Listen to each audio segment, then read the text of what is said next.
Hi. Have you considered the merits of whether there is a creator or not? Are you a person who is convinced there's no creator? Or have you kind of sat on the fence and said, maybe there's, maybe there isn't? I'm James Robertson. I've been walking with a creator for 33 years. I've heard him speak to me audibly. I've experienced miracles with him, tangible miracles, a car sliding off the road, gently lifted and placed at the foot of a 10-foot high embankment without rolling, and with my diary and pen still on the passenger seat. Many other experiences.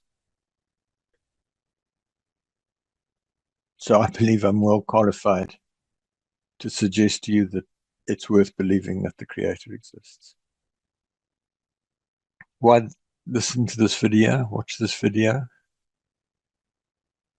I'm an engineer by training. I have a doctorate in engineering. I'm a former military commander, so I'm pretty rigorous about most of what I do in life.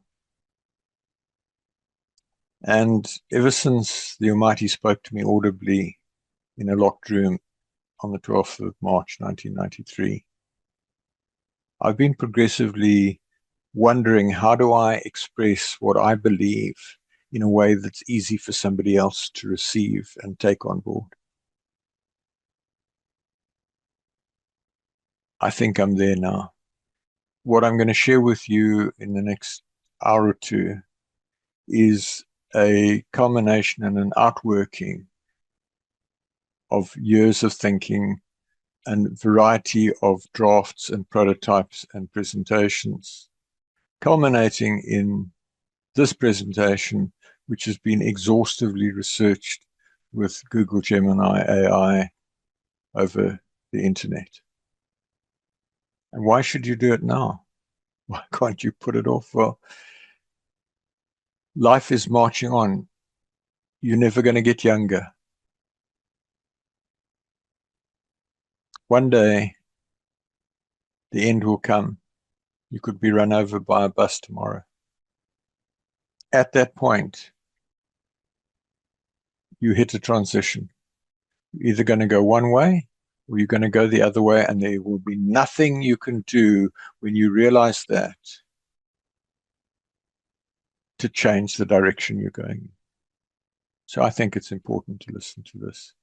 I've done my best to create something that's enrolling, that's informative, that answers every reasonable question that I can think of, such that I truly believe that what I'm presenting here will give you the best possible opportunity to make a really informed decision. So those are just a few images from the presentation, and I'm going to offer you what I call an engineering proof that the creator is real. And I'm going to suggest for your consideration that proof of creation is everywhere. I'm going to suggest that you stop guessing and discover the incontrovertible Google AI verified evidence that the creator is real. To recap, why should you watch this video? If you do not believe in the existence of the creator, or have been doubting his existence, or do not have a meaningful relationship with him, or don't know how to communicate your belief to others, this video is for you. Why should you listen to me? I speak to you not just as a believer, but as someone who's heard the creator's voice audibly and continues to hear it. In 1993, he spoke to me audibly, setting me on a 33-year journey of service, supported by supernatural evidence. I converse with him daily. As an engineer, I deal in facts and structural reality. As a servant of Father Yah, I deal in the absolute certainty of his existence. That's why I'm qualified to lead you through this evidence. Why this video? As an engineer with a doctorate, I've been seeking to understand the how of creation to prove the reality of the creator without relying solely on supernatural experiences, or James says so, or the Bible, or whatever. This presentation is the result of that quest. By leveraging the analytical power of Google Gemini to research every corner of human knowledge and its vast knowledge of the World Wide Web, A level of evidence has been uncovered that is mathematically and biologically undeniable. You're about to see proof of the Creator. It stands up to the most intense scrutiny. Why now? As I said a few minutes ago, every moment spent in doubt is a moment lost from your true purpose. Once you realize the Creator is real and that He's seeking you, everything changes. This isn't just about information, it's about your position for eternity.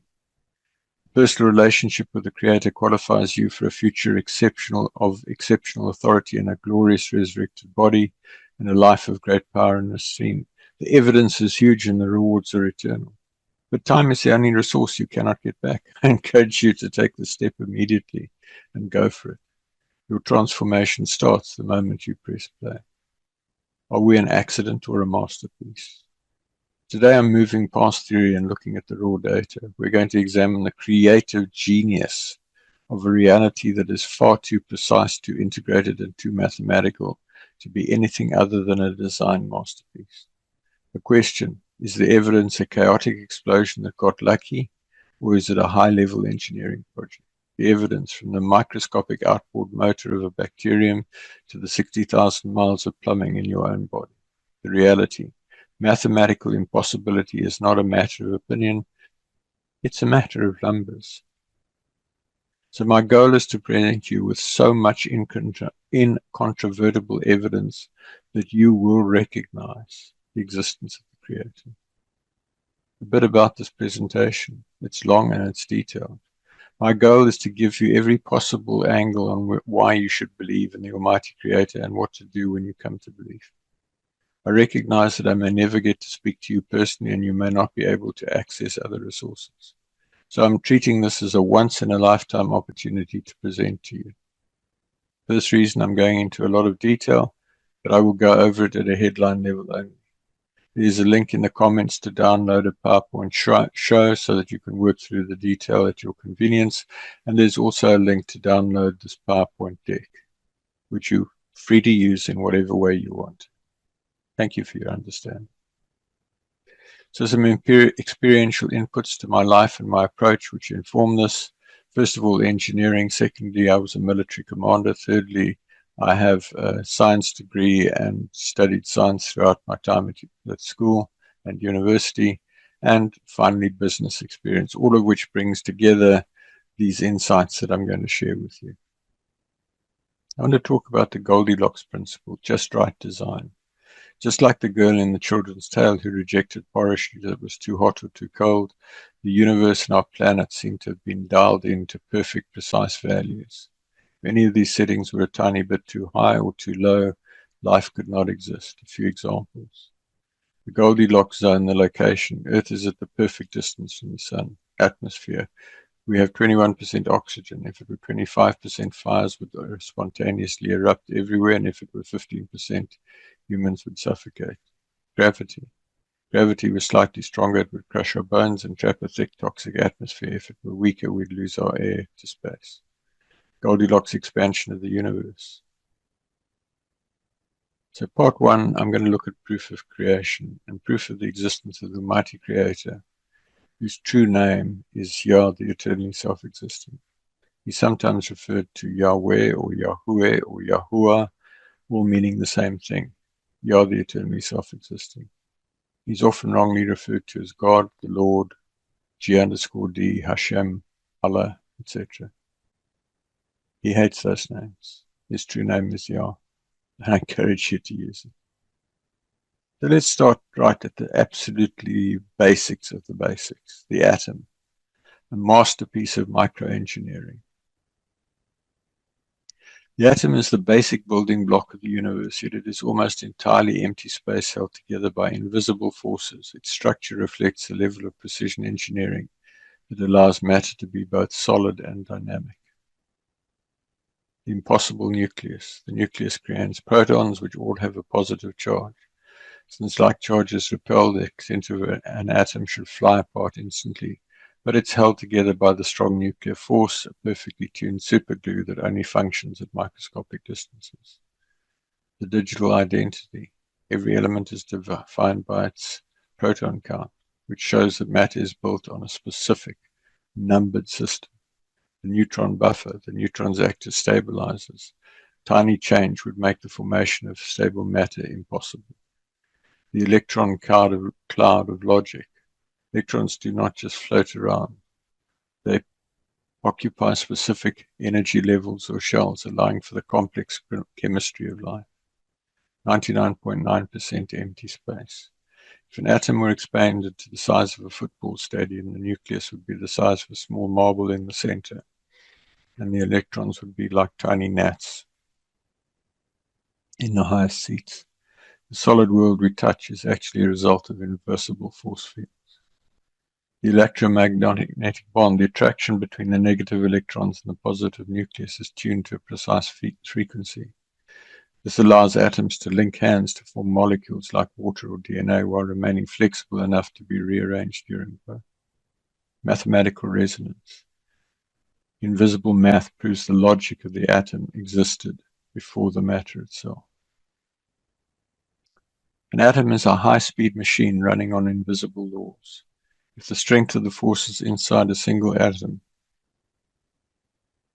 were changed by even 1%, the entire universe would either evaporate or collapse into a void. Folks, it's my contention that just this alone proves the existence of the Creator. But stay with me. I've got so much more to share with you. In molecules designed before matter could come into existence, you see water, iron, ore, etc. So let's look at the fine-tuning of molecular reality. The strong nuclear force that holds atoms core together, the electromagnetic force that controls how electrons bond to form molecules. If it was slightly different, chemical bonds would either never form or never break, making life's chemistry impossible. The ratio of electron to proton mass. This ratio must be precise for DNA and proteins to hold their shape. The probability of this ratio occurring by chance is estimated as 1 in 10 to the 37th power, or 1 followed by 37 zeros. In other words, impossible. Expansion rate of the universe. If the universe expanded 1 part in a million, billion faster or slower, matter would have either flown apart too fast to form atoms or collapsed back into a black hole instantly. To calculate the probability of every known molecule forming through random development, we have to look at the fine-tuning of the universe's laws. If the fundamental forces of physics were even slightly different, atoms couldn't bond and molecules would be physically impossible. Molecules don't just happen because of luck, they exist because the laws of physics were set to a specific frequency that allows matter to stick together. Sir Roger Penrose, a Nobel Prize-winning physicist, calculated that the low entropy state required for a universe to exist at all is 1 in 10 to the power of 10 to the 123rd power. It's infinitesimal. This number is so large that there aren't enough atoms in the universe to even write down all the zeros. In mathematical terms, the probability of all these molecules existing by random development is 0. Let's look at the periodic table of the elements, which is the fundamental building blocks in which the entire universe is built.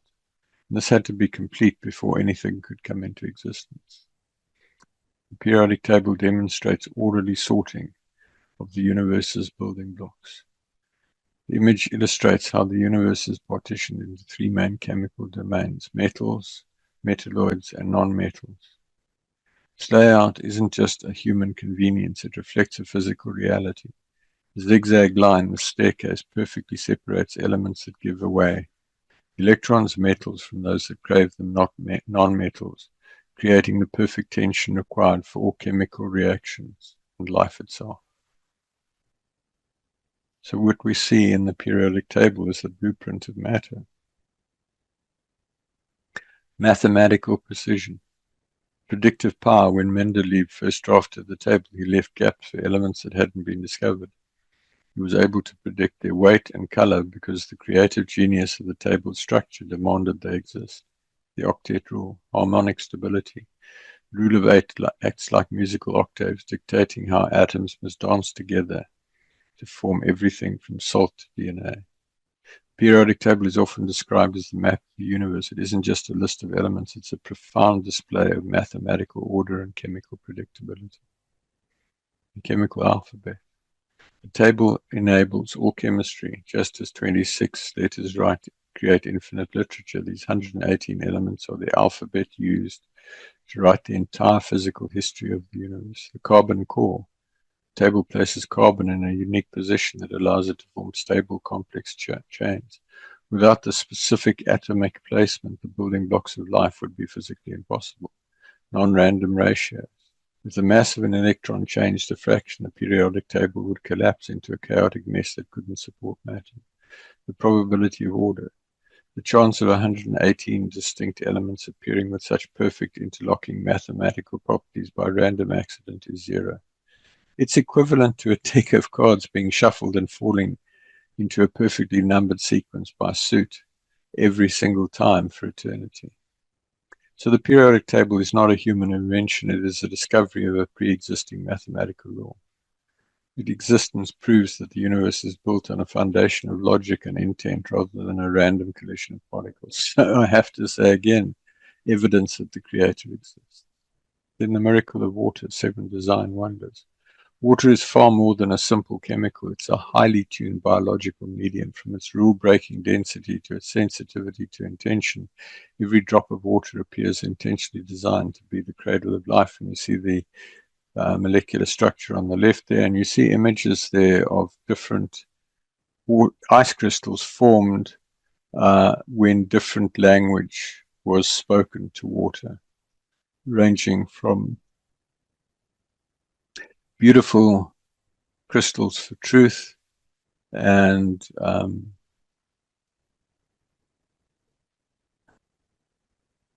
a jumbled mess for calling somebody a fool.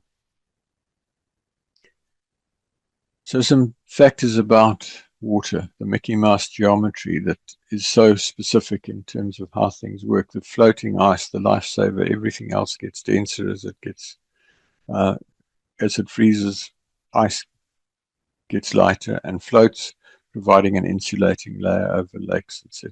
The universal solvent, thanks to its polar shape, water can dissolve more substances than any other liquid. This allows it to carry life-sustaining minerals and nutrients through the ground and into every cell of your body. Water is the only substance that breaks almost every rule of chemistry to make life possible. Its miraculous nature stems from a unique V-shaped molecular design that allows it to behave unlike any other liquid in the universe. High heat capacity. Surface tension and suction. Water molecules stick together so strongly that they can defy gravity, pulling themselves hundreds of feet up from a tree's roots to its highest leaves through tiny capillary tubes. The three-phase masterpiece. Water is the only substance that exists naturally as a solid, liquid, and gas within the narrow temperature range of Earth. This triple-phase capability drives the entire water cycle, recycling the planet's resources through rain and snow. Emotional resonance, the Emoto research. Research by Japanese scientist Dr. Masaruto Emoto demonstrate that water senses and responds to human consciousness. We've looked at that. So let's look at the genius of carbon, why life depends on it. The four-handed bonder. Carbon has 4 valence electrons, meaning it can form 4 strong bonds simultaneously. This makes it the ultimate Lego brick of the universe, capable of building massive stable structures. Infinite chain building. It enables DNA, Goldilocks bond strength. Carbon's bonds are strong enough to hold a body together, yet flexible enough to be broken down and rebuilt during digestion and any energy production. Double and triple bond versatility, compatibility with the life suite. Carbon bonds perfectly with hydrogen, oxygen, and nitrogen. Together, these 4 elements form the language of biological information. It's stable in water, and it's the only logic for DNA.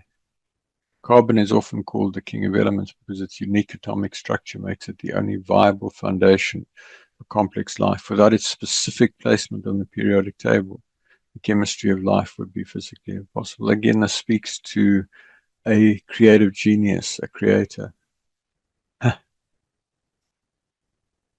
Think about it. Download the PowerPoint or the show and go through all of those points in detail. The laws of physics, pre-existing blueprints. The law of gravity, this law determines the exact strength of attraction between all matter. If gravity was slightly stronger, the universe would have collapsed back into itself eons ago. Slightly weaker stars and planets could never have clustered together. A strong nuclear force without this specific law in place, matter would simply fly apart into a chaotic subatomic mist. The electromagnetic force, this law dictates how light and electricity behave. It is fine-tuned to a degree of 1 part in 10 to the 40th power. If it were off by a hair, chemical bonding would fail and your fingers could never hold a pen. The universe operates on a set of fixed laws that must have been predetermined. For the physical world to exist, these mathematical rules had to be established before the first atom could ever form. The law of entropy, the second law of thermodynamics. This law ensures that energy flows in a specific direction from hot to cold. Without this preset arrow of time, the complex chemical reactions required for digestion and life would be impossible.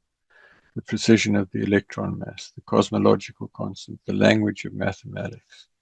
The laws of physics are written in the language of maths. The fact that the universe follows consistent logical equations proves that the logic was established before the physical matter arrived to obey it. The laws of physics are not things made of matter, they are the invisible operating system that matter follows. You cannot have a functioning machine without the code being written first. So let's look at the equations of reality, mathematical genius. These arcanic formulae are the mathematical scaffolding of the universe. Formulae prove that the universe follows strict pre-written equations. Folks, this is not my language. This is coming off the internet. This is the synthesis of the collective wisdom of the internet. First equation 1, E equals mc squared, mass energy equivalence. F equals ma, Newton's second law, force equals mass times acceleration. Ensuring that every movement from a falling leaf to a spinning galaxy is predictable and mathematically consistent. Universal gravitation, inverse square law, is the only reason planets can maintain stable circular orbits instead of spiraling into the sun. Fine structure content, alpha, approximately 1/137. This magic number determines the strength of the interaction between life and matter. If it were even slightly different, stars would not shine and atoms would not be able to hold on to their electrons. The speed of light, Planck's constant. The law sets the scale for the subatomic world. It ensures that energy comes in specific packets, quanta, preventing the ultraviolet catastrophe where all matter would instantly radiate away its energy and disappear. The logical priority of code. These formulae are not made of atoms. They are the invisible rules atoms obey. The fact that the universe can be described by simple, eloquent equations proves a mathematical mind behind the physical curtain. Equations like E equals mc squared weren't invented by Einstein, they were discovered. They're the pre-existing source code that was running before the universe powered on. Let's look at the engineering of the universe. The Earth is just one of an estimated 100 billion to 3.2 trillion planets in the Milky Way galaxy alone. Here's a view from Earth with the Hubble's telescope. Just see how many stars and everything else just in that one little photo frame.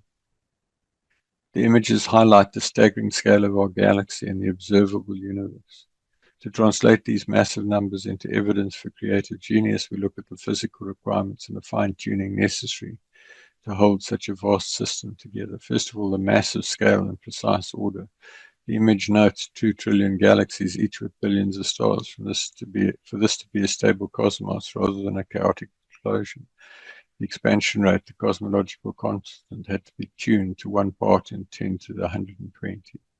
The Goldilocks placement, the solar anchor, a slightly larger star would burn out too fast for life, a slightly smaller one would require Earth to be so close we would be tightly locked, one side always burning, one side always frozen.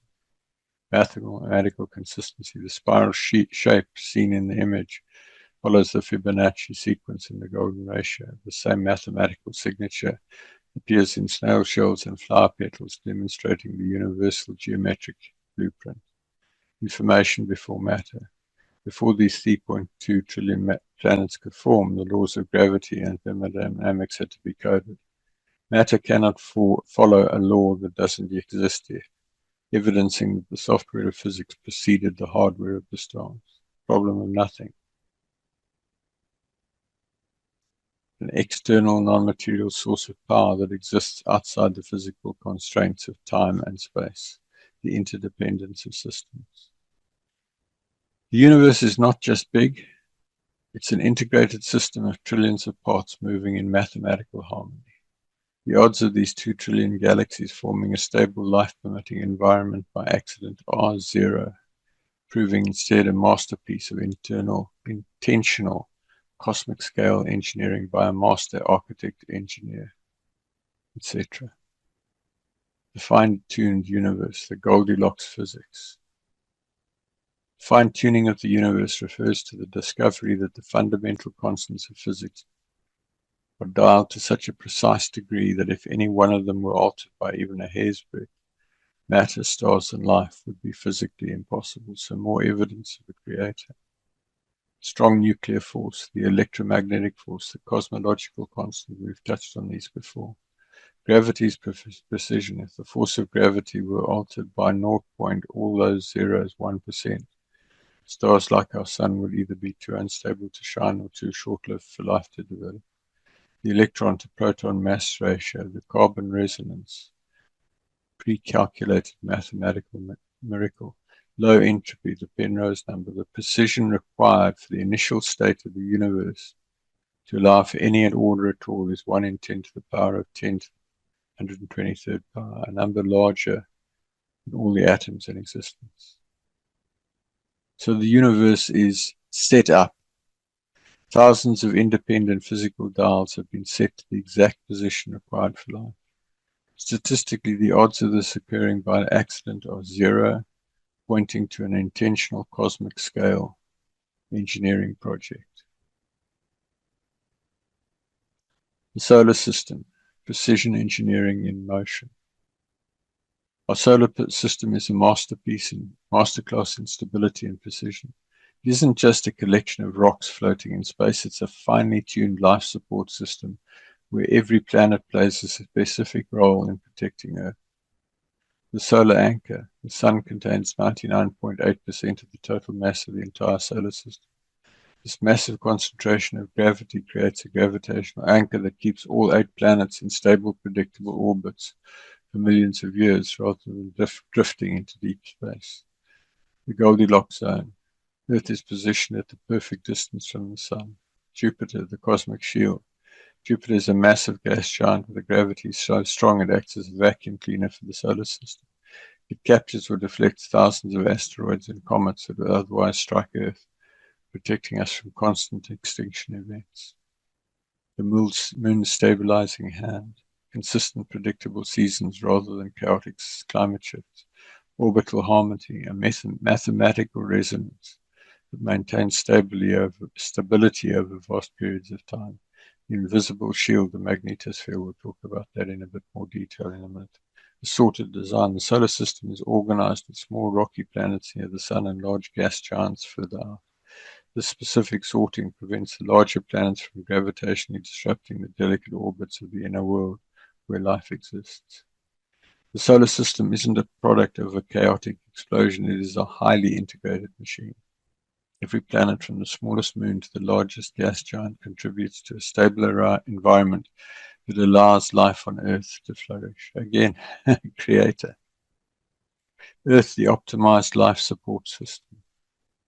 Planet Earth is often called the privileged planet because it possesses a rare combination of features that make it a perfect home for life.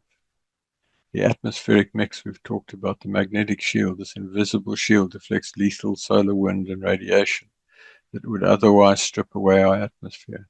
The tidal anchor, our unusually large moon, stabilizes Earth's tilt. The liquid water cycle. Earth is the only planet where water exists as a solid, liquid, and gas simultaneously. This triple point allows for a global recycling system that purifies water and distributes it to the land as rain and snow.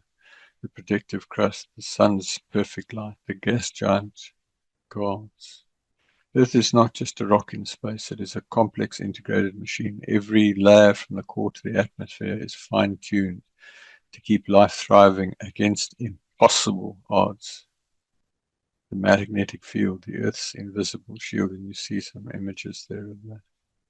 The Earth is protected by an invisible high-tech deflector shield known as the magnetosphere. Without this precisely tuned field, our atmosphere would be stripped away by solar winds, and life would be scarred from the surface by lethal radiation, and so would never have come into existence. The dynamo engine deep inside the Earth, a rotating core of liquid iron, acts as a massive electrical generator.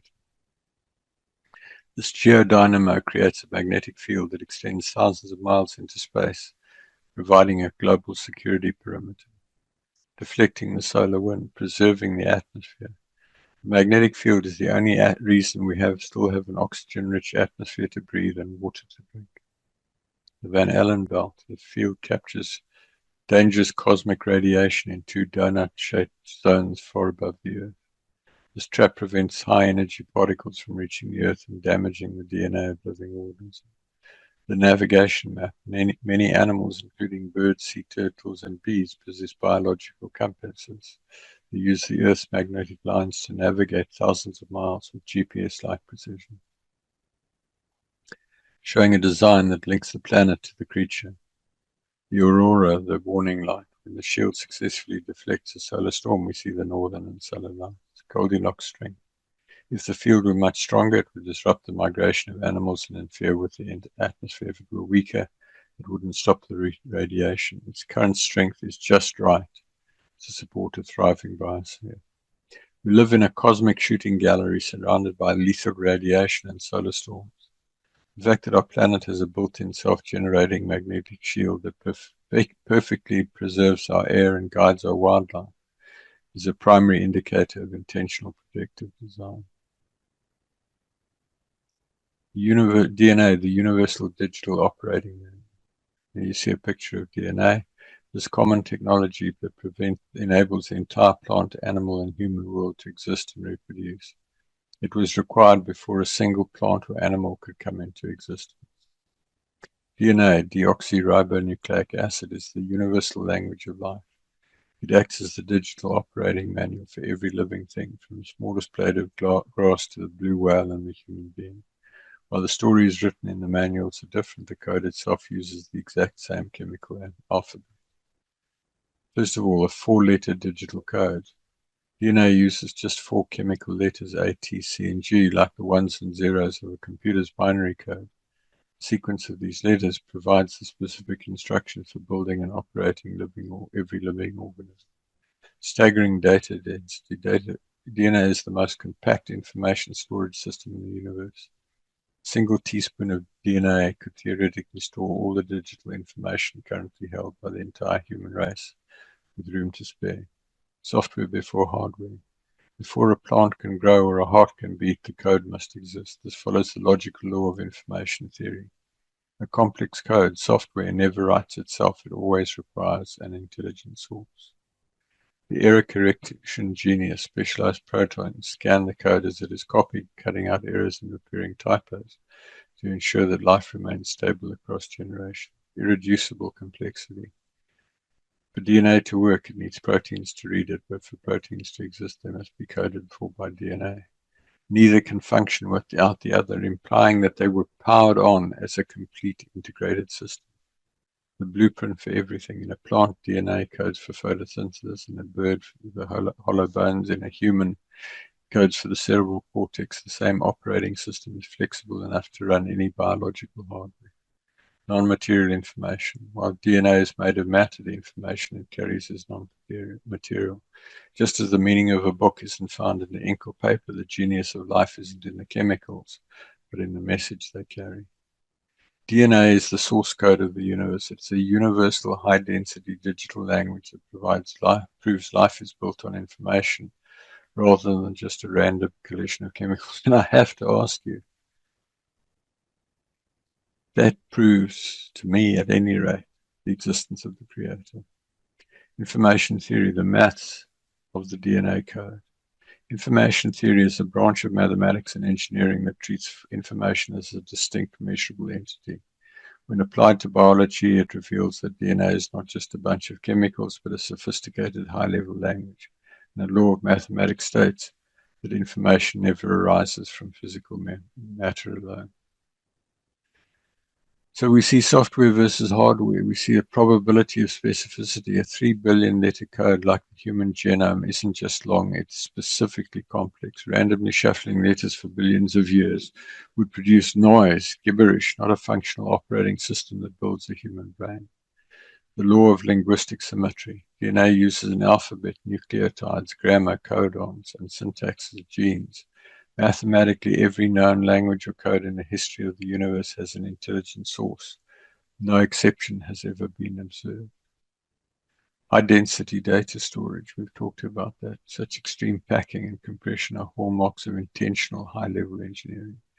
The sender-receiver requirement. DNA is useless without the complex proteins that decode it, demonstrating that both parts of the conversation were created simultaneously. Zero entropy information. For DNA to maintain and copy its message without dissolving into chaos requires a massive pre-calculated input of order. The cybernetic loop. DNA uses feedback loops like a thermostat to regulate body temperature, growth, and repair. In engineering, these control systems always require a designer to set the parameters and goal of the system. If you saw hello written in the sand, you wouldn't attribute it to the waves. You'd know a mind wrote it. DNA is 3 billion hellos long, perfectly formatted into a functioning body. Math tells us that code is always the product of the mind, the creator. The diversity and creative genius of plants. And there you see just a bit of the diversity of plants.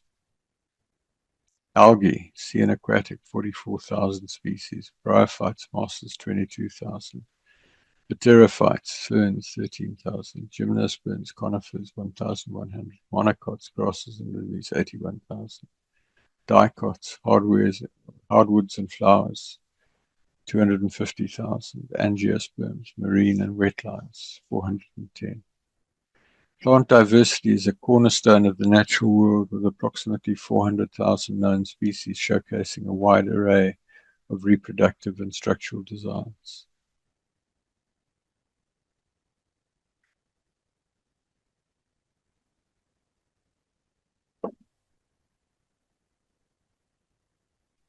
Some unusual plant adaptations, carnivorous traps, the Venus flytrap. A genius that uses a sophisticated counting method to ensure it only closes on live prey, not falling debris. Desert survival, the Seguro cactus. Prevent water loss, it performs CAM photosynthesis. Opening its pores, stomata only at night when it's cool, rather than during the scorching day.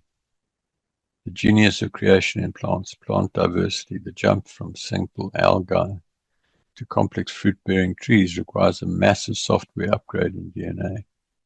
The odds of these botanical systems evolving by accident are so low, they're considered mathematically non-existent. The miracle of the seed, encapsulated genius. The seed is a biological time capsule that contains everything necessary to build a massive organism, from the physical building blocks to the digital instruction, all in a state of suspended animation. It is one of the most efficient packaging and survival systems in the natural world. A complete blueprint. Every seed contains a dormant embryo, which is a tiny preformed version of the adult plant, including a root and a shoot. The plan for a 300-foot tree is fully present before the first drop of water is the survival kit, the endosperm, suspended animation. Seeds can remain dormant for years, for decades, even centuries. Some Judean date palm seeds germinated after 2,000 years. They possess a genius internal clock that prevents them from growing until the temperature and moisture are exactly right. Productive hull, the seed code. The digital weight command requires a sophisticated interaction between the environment and the DNA code. Engineered dispersion, seeds with wings, burrs, and all sorts of things. The mathematical growth law. As soon as the seed sprouts, it follows the Fibonacci sequence in its leaf and branch placement. This ensures that every new leaf gets the maximum amount of sunlight, showing a geometric intent from the very first sprout. The seed is the ultimate proof of foresight. It is a system designed not for the now, but for a future that hasn't happened yet, providing the food, the protection, and the code needed to start life from scratch. The diversity and creative genius of animals, and you see a few samples there. I couldn't resist that. So cute. Little polar bear cub. Corals and jellyfish, 15,000 species. Mollusks, 85,000 species. Arthropods, 1,100,000 species. Bees, dragonflies, lobsters. Fish, 34,000. Reptiles and amphibians, 19,000. Birds, 10,000. Mammals, 6,400. Blue whales, elephants, wolves. Animal diversity highlights exceptional structural engineering, from the microscopic builders of the ocean to the massive wanderers of the plains. Some unusual animal adaptations. The master of disguise, the mimic octopus, possesses a dynamic brain that decides which animal to impersonate based on which predator is currently threatening it. The high-pressure hunter, the pistol shrimp. This tiny crustacean carries a weapon that rivals a high-powered rifle. One of its claws is designed as a biological pistol. Pistol shrimp's shrimpoluminescence, the light produced by the bubble, is a phenomenon physics are still studying today. And it all speaks to the genius of the creator.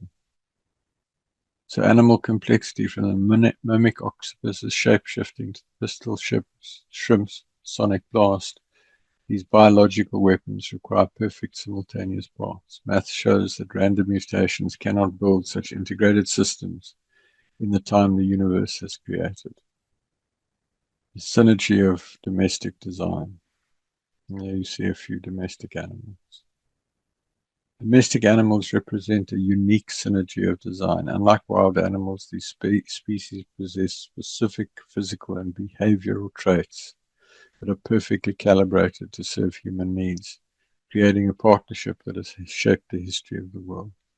The horse, engineered for transport, capability lacking in almost all wild relatives like the zebra. The sheep, living textile factory and source of meat. The cow, high-efficiency food processor. Cow converts grass, which humans cannot digest, into high-protein milk and meat. Their calm, herd-minded temperament is a specific behavioral design that allows for safe management by humans. The dog, the interspecies partner. Dogs are the only animals with a pre-programmed social intelligence to read human facial expressions and gestures, to be friends and companions. The honeybee, the industrial pollinator, showcasing a three-way partnership between insect, plant, and man. The camel, the desert specialist. The cat, precision pest controller and pet. The domestic docility design. Most domestic animals share a biological trait known as domestication syndrome. This specific genetic softening makes them uniquely capable of living in harmony with humans, a trait not found in the wild. Domestic animals are not just tamed wild animals, they are biological partners. Their physical strength and behavioral docility are specifically tuned to integrate with human civilization, providing a bridge between the wild earth and the human home. Happened by accident? I don't think so. The miracle of flight, just right engineering.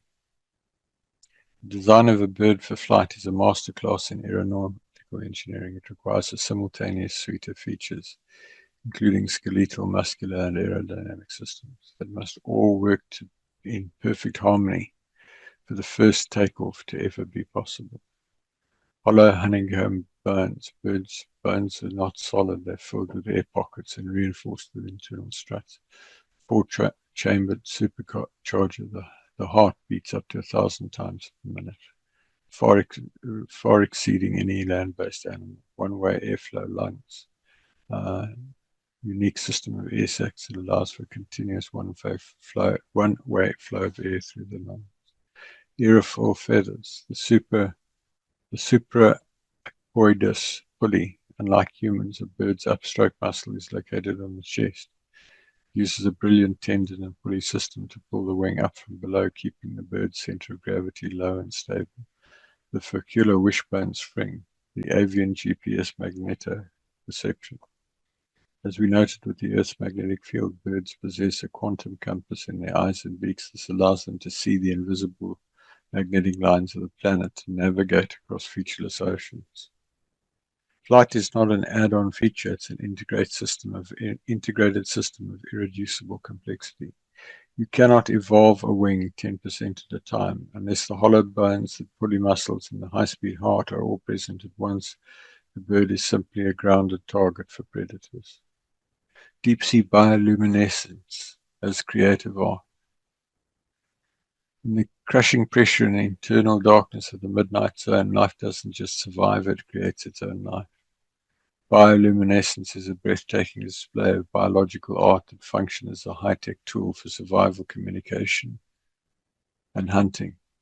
In the deep sea, beauty and engineering are one. Bioluminescence is nearly 100% efficient, producing light without wasting heat. It is a biological light show that functions as a high-tech survival suite. Living light, cold chemistry, precision camouflage, counter-illumination, the angler's lure.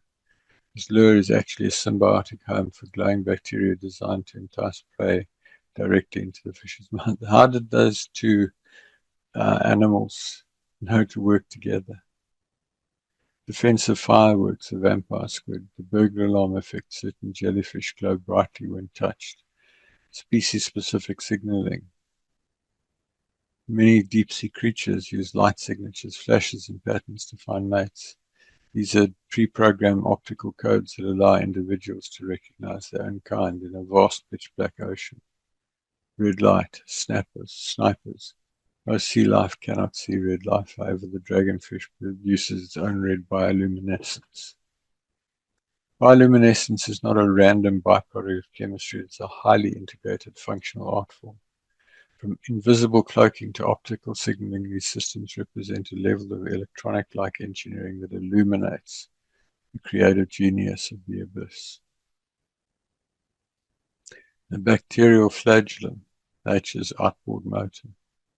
The bacterial flagellum is widely considered one of the most striking examples of irreducible complexity in the biological world. It's a literal high-speed rotary engine that made entirely of proteins operating at a scale where human engineering cannot even begin to compete.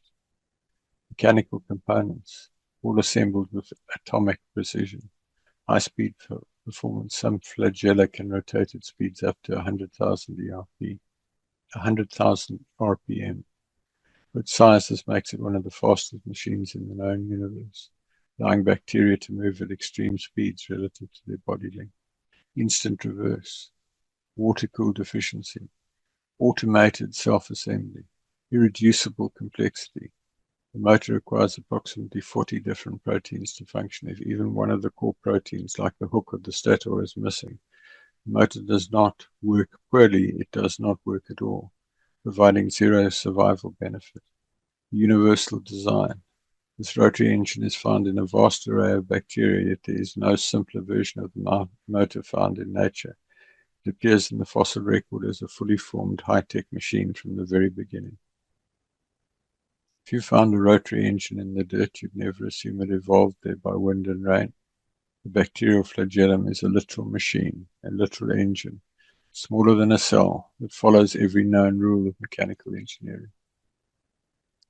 The interdependence of ecosystems, the grand design. Ecosystems are not just collections of animals and plants, they're finely balanced living machines where thousands of different species depend on one another for survival. This global interdependence demonstrates a unified large-scale design where every part was created to serve a function within the whole. Pollination partnership. Roughly 75% of the world's flowering plants and 35% of food crops rely on animal pollinators, bees, birds, bats. Without the specific creative genius of the bee to collect nectar, the plants would fail to reproduce and the animals would starve. The oxygen-carbon cycle, a global life support system that must be balanced across the entire planet to work. Mycorrhizal network. predator-prey equilibrium, the scavenger cleanup crew. Without this waste management design, life would be choked by its own debris. Coral reef architecture. Mutualistic genius builds the most diverse ecosystems on Earth from simple calcium keystone species. Certain animals, like the beaver, physically re-engineer the land to create wetlands that support thousands of other species. The presence of just one design behavior can transform a dry valley into a thriving multi-species paradise. The independence of ecosystems. An ecosystem is like a high-tech watch. You cannot remove one gear and expect it to keep time.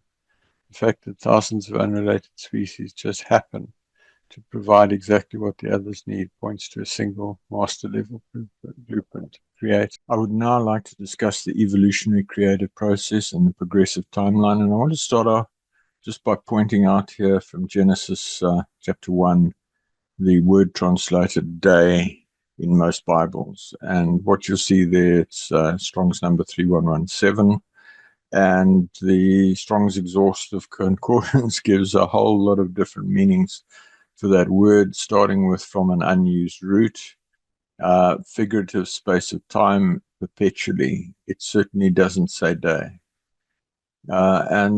What I'd like to say to you is that an engineer doesn't build a skyscraper in a single day, and the creator didn't rush the universe into 24 hours.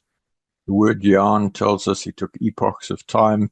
He savored the creative process, treating every atom, sunflower, and galaxy as an experimental step towards his ultimate objective, designing you to be his intelligent partner and friend. The traditional conflict between creation and evolution disappears when we correct a fundamental linguistic error and look at the universe through a lens of engineering development. True debate is not whether things were designed, but whether that design was rushed into a 24-hour window or meticulously evolved over millions of years. By applying a rational interpretation to ancient texts and moving past the religious dogma that the Bible is a God-breathed law book, we can see that the creative process was progressive, incremental, and experimental. The Hebrew word yarn, Strong's 3117, as we've just discussed, which is traditionally translated as day in Genesis, actually denotes a space of time or a period of indeterminate duration. Free from the 24-hour constraint, it becomes clear that Father Yah took his time, possibly millions of years, to enjoy the journey of creation, methodically engineering physical and spiritual realities until the environment was perfectly tuned for human relationship. So first of all, we have the blueprint of subatomic reality. The process began with the conceptual engineering of matter, leading to the formulation of neutrons and protons, which laid the subatomic groundwork for all physical existence. Then codifying the elemental matrix, these subatomic building blocks were organized into the systematic structure of the periodic table, giving rise to stable atoms and complex molecular compounds. We then established the laws of physics concurrently. The operational software of the universe was written, the laws of physics, gravity, and the electromagnetic spectrum, allowing light to propagate through space. We then come to a cosmic assembly in the Big Bang, with the physical laws active, matter coalesced on a cosmic scale, potentially initiated by a highly controlled Big Bang, forming galaxies, suns, planets, and stable solar systems. Following on for that, we find the blueprint of single-cell life. Once the planetary infrastructure was secure, the Creator introduced the first biological software, DNA, and then simple single-cell organisms engineered to survive and adapt. With that, botanical elaboration and experimentation. For the vast eras of time, Yah experimented with look, feel, sound, and smell, progressively evolving more beautiful, complex, and sophisticated plant designs until the earth was fully green. Concurrent with that, animal diversification and creative joy. In a similar incremental manner, the animal kingdom was developed, progressively moving from primitive forms to highly sophisticated fish, birds, mammals, etc., with the Creator enjoying every iteration of creative art. And then parallel spiritual engineering concurrent with the physical world. Yah developed increasingly sophisticated spirit beings, testing and evolving their capacities until the spiritual infrastructure was ready to interface with the physical flesh. And then finally, the iterative design of humanity. When the stage was finally set, human beings were introduced as the pinnacle of this long evolutionary process. This milestone likely involved multiple prototype iterations of humans and planets before the final design was achieved. So humanity is not the byproduct of blind, unguided chance, but the deliberate culmination of an evolutionary creative development process spanning millions of years.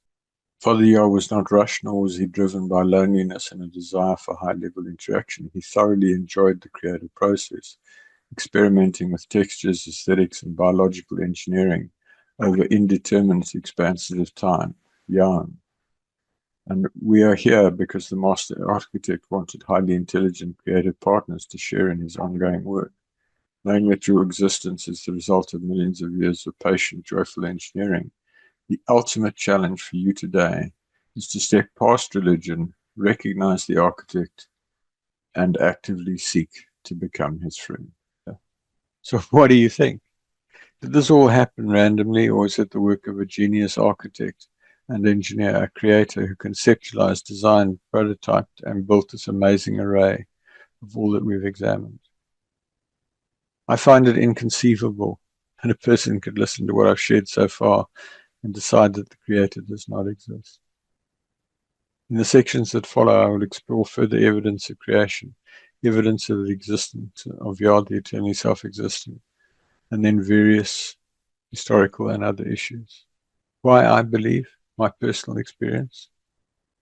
On the 12th of March 1993, in a locked hotel room, planning suicide, the Almighty Creator spoke to me audibly, so that I knew with absolute certainty that He is real and that I was going down the wrong road and headed for hell. I turned around and set about serving Him faithfully and seeking to draw close to Him, something that I've managed to do to various levels in the ensuing 33 years. Since then, I've had numerous supernatural experiences, including an entire assembly of people who fell to the floor crying out and repenting of their sins under the power of the Spirit of Yah. I talk to Him constantly throughout the day, and I involve Him in everything I do. He is my closest friend. 25th of December 1993, a message for an Anglican priest, a few personal experiences. For an Anglican priest and his wife, Father gave me a message. I resisted. I doubted I was hearing Him. The message was joyfully received as an answer in prayer, and that gave me much more confidence that I was hearing clearly. Early morning of 2nd January 1994, Father puts his hand on me. Deeply impacted by a book describing an intense encounter with the Spirit of Yah, I went to bed and prayed repeatedly for a similar experience. My bedroom was filled with a roaring wind, and I was pressed into the bed. When I awoke, I had a power anointing, started to work miracles, and had Father speak through me. Car carried by messengers, angels, speeding on a winding mountain road. I rounded a bend. There was mud on the road. I lost control. The car slid sideways off the road. I cried out. Father's messengers caught the car and gently deposited it at the foot of a 10-foot steep slope. The car should have rolled sideways. My diary and pen were on the passenger seat, were undisturbed, and I was unhurt.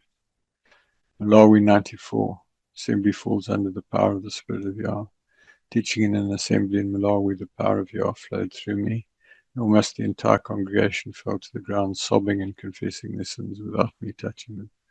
Malawi 94. Yah speaks through me. Meeting with an elder of the church, Yah tells me to minister to him. I stand up and walk towards him. The strength of the anointing Spirit of Yah on me knocked him to the floor when I was about 4 feet from him, and Yah spoke through me for about 20 minutes. This was repeated for the other two men, and then he spoke to me through my own voice. Day of Atonement 2014, from August to December, after 2 sets of 7 3-day fasts, worshipping for 2 hours a day and focusing most of my time on Father, I was hearing Him so clearly that I was able to take dictation on the website. This is on the website on the page Important Insights from Yah 2014. In between that, things happened, things went wrong, I made mistakes, things that nobody could teach me, and I lost those anointings. So I don't operate in those powers today. Why I believe, personal experience, many other experiences to the point where I have absolutely total certainty of the reality of the Creator and that He earnestly desires a deep personal relationship with you. And I have total confidence in the accuracy of this message. Where did Yah come from? If you're not yet convinced, one of the questions that may be holding you back is, if the Creator exists and is so knowledgeable and talented, where did he come from? Answer: he says he's eternally self-existing. He's always existed. That may be difficult for you to accept, but consider the alternative is that everything randomly self-invented itself, or that Mother Nature created it. The problem is, if you believe in Yah, you get the opportunity to spend eternity with him in heaven. Whereas if you believe this is all self-invented by Mother Nature, you get to become an ancestor spirit, in other words, a demon. I know which I prefer. A prayer on coming to belief. Father Yah, I now believe you exist. I commit my life to you. Please accept me. Amen. It's as simple as that. Just acknowledge him. Receive him. He wants to be in you. He wants to be with you. There's much more information to follow, including detailed spiritual information and a more detailed prayer. So the Creator desires friends. Let's look at humankind. Human distinction designed for purpose. Human beings possess a suite of creative genius features that separate them from every other life form. These distinctions are not just physical, but also intellectual and spiritual, allowing humans to dominate and understand the world they inhabit. The power of abstract thought, the complexity of language, the artisan's hand. Mathematical consciousness, moral and ethical agency. Humans are governed by an internal moral compass. We're the only beings that ask why and should I, making decisions based on concepts of justice, altruism, and self-sacrifice, rather than just instinct. Upright bipedalism, creative dominion. Humans are the only species that re-engineer the planet. Instead of just adapting to an environment, we create technology from fire to the internet to bend the environment to our will, reflecting the creative mind that formed us. Humans are not just biological machines. They're the only beings capable of recognizing the design of the universe. We are the observers who turn the reality of creation into understood science. Humans as spiritual beings beyond the physical. Beyond physical biology, humans possess a spiritual architecture that allows us to connect with the non-material world. These traits serve no survival purpose in terms of eating or breeding, but they define the core of the human experience, the search for meaning. Unlike any other creature, humans are driven by a restless why. We seek a higher purpose for our existence, evidencing we're hardwired to find a connection to our origin. The concept of eternity, a spirit that feels at home in the infinite. Aesthetic appreciation. Its hunger for beauty is a spiritual sense that recognizes the artistic genius behind the natural world. We move to tears by a sunset, a symphony, or a painting. Transcendental altruism. Humans often sacrifice their lives for strangers or abstract ideals like truth or freedom. This contradicts the biological urge for self-preservation, pointing to a higher moral law. The internal conscience, we experience guilt and shame or peace and joy, based on a moral code that feels objective and external. This internal compass demonstrates that we are accountable to a higher standard of good. The capacity for worship. Every human culture in history has practiced some form of worship or ritual. This universal Yah-shaped vacuum, evidence of pre-programmed desire to communicate with the Creator. Creative inspiration. We don't just calculate solutions, we receive inspirations, acting as a bridge between the physical and the divine. If humans were purely biological accidents, we would only care about survival. The fact that we crave meaning, beauty, and justice proves we are spiritual beings living in a designed reality. The human body, a masterpiece of integrated systems. The human body is an integrated system of 37 trillion cells functioning as a high-tech performance machine that far exceeds any human-made technology in efficiency and self-maintenance. The self-healing machine, the command center, the brain containing 86 billion neurons, brain is the most complex object in the known universe. It processes millions of signals per second, managing everything from unconscious heartbeats to the heights of philosophical thought, the infinite plumbing, circulation. Blood vessels stretch 60,000 miles. Optical genius, eyes, versatile structural versatility, the skeleton, chemical manufacturing, metabolism. The body is a walking laboratory. It takes raw materials, food, and converts them into instant energy, structural tissue, and complex hormones, all while maintaining a steady internal temperature. Digital blueprints, DNA. Every cell contains a complete copy of your unique code. If the DNA in one person were uncoiled, it would reach the sun and back 60 times, containing enough information to fill thousands of libraries. The human body is not a collection of separate parts, it's an interdependent system. If the heart doesn't pump, the brain doesn't think. If the lungs don't breathe, the heart stops. This level of total integration points to a single, unified design, a creator. The spectrum of care, specialists for a masterpiece. The existence of a vast specialized healthcare ecosystem is a testament to the staggering complexity of the human being. Because every facet of our biology and spirit is so intricately designed, it requires a dedicated army of experts to maintain and care for each specific system. System technicians, medical specialists, molecular analysts, pathology and genetics, the architects of movement, rehabilitation, sensory engineers, ophthalmology and audiology, guardians of the mind, psychiatry and psychology, spiritual support, chaplaincy and holistic care. They address the Y-shaped vacuum and the need for meaning, especially during life's most critical transition. The integrated hub, general practice. The fact that it takes over 100 different medical and spiritual disciplines to care for one person is a direct indicator of our amazing complexity. We are not simple accidents. We are masterpieces that require a lifetime of expert maintenance. Human brain, the ultimate command center. The human brain is the most complex arrangement of matter in the known universe. It functions as a biological supercomputer that operates on less power than a dim light bulb while outperforming the world's most advanced artificial intelligence. Neural connectivity, 86 billion neurons making trillions of connections, synapses. The brain has more wiring than all the computers and internet connections on Earth combined. Massive parallel processing. The brain handles millions of data streams every second without overheating. Neuroplasticity, self-rewiring. It is a dynamic living hardware responds to the software of thought. Information storage capacity.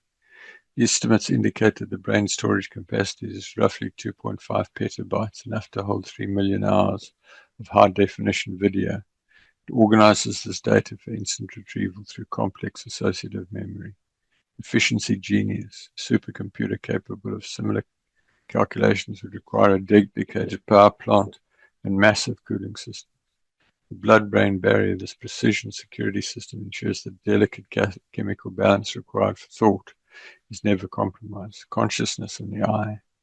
Beyond electrical signals, the brain produces subjective experience. Science cannot explain how salty tissues and electricity create love, justice, or self-awareness, pointing to a reality that transcends mere chemistry. The brain is not just an organ, it's a universal interface. It translates physical light into vision, vibration into music, and chemical signals into the profound experience of being alive. And it also acts as a transmitter and receiver between your spirit and the body. The nervous system, the high-speed data highway. The nervous system is the body's high-speed information superhighway. It functions as an integrated electrical network. It allows the brain to communicate with 37 trillion cells in real time. Lightning transmission, massive wiring network. If all the nerves in the human body were joined end to end, they would stretch approximately 45 miles. Synaptic gap. Signals jump between nerve cells across trillions of tiny gaps called synapses. Autonomous intelligence. The system is split into voluntary and autonomic branches. While you think about moving your hand, the autonomic system manages your heartbeat, digestion, and breathing without you ever having to remember to do so. Reflex arcs. Some genius circuits are built directly into the spinal cord. These reflex arcs allow the body to react to danger before the brain even processes the thought, providing a pre-programmed emergency survival mechanism. Precision sensors. The system provides big data from 5 distinct sensors simultaneously, translates physical vibrations into music, chemical molecules into smell, and light waves into a 3D mental map of the world. Electrical reliability. Every nerve fiber is insulated.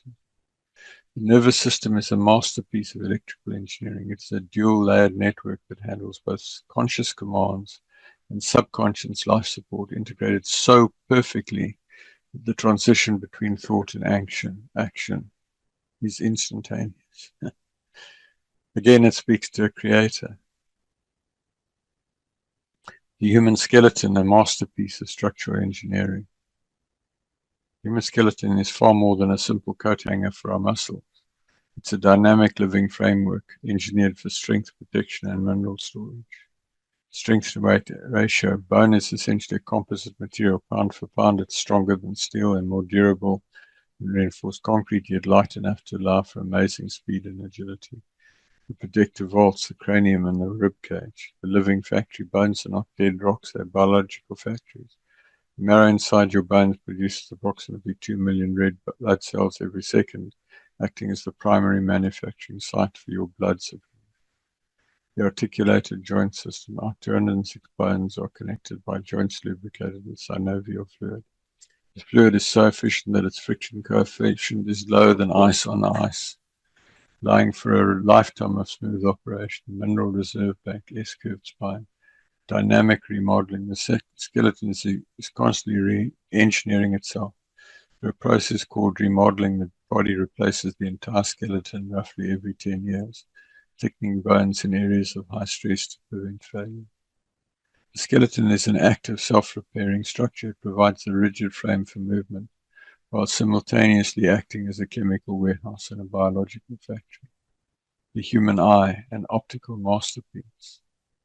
The human eye is often cited as the ultimate example of irreducible complexity.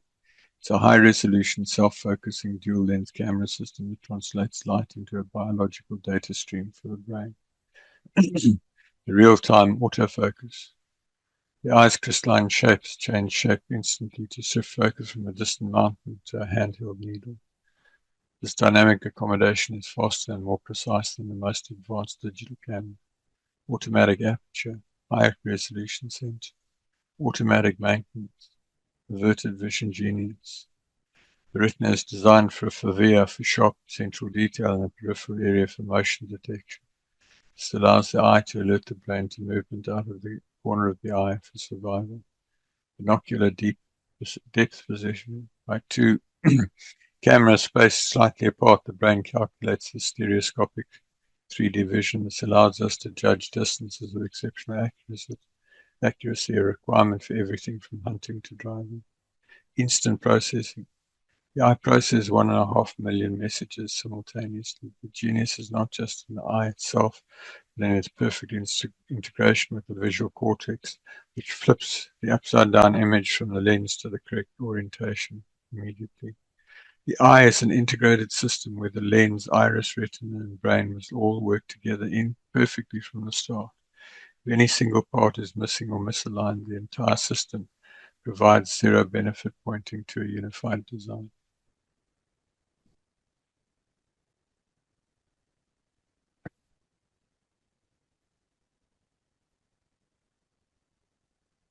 The human heart, the living engine.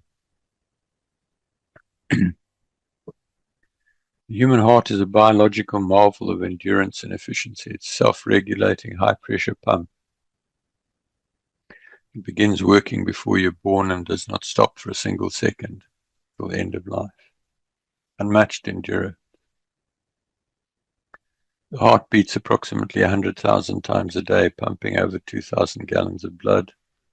Over a lifetime, it performs over 2.5 billion beats without ever needing a cool down or mechanical service. Dual pump design, actually two plant pumps in one. Self-generating electricity. The heart does not wait for a command for the brain to beat. It has its own built-in spark plug, called the SA node, the natural pacemaker, which generates its own electrical impulses to keep the rhythm. Dynamic output. Fluid engineering, valves, the coronary network,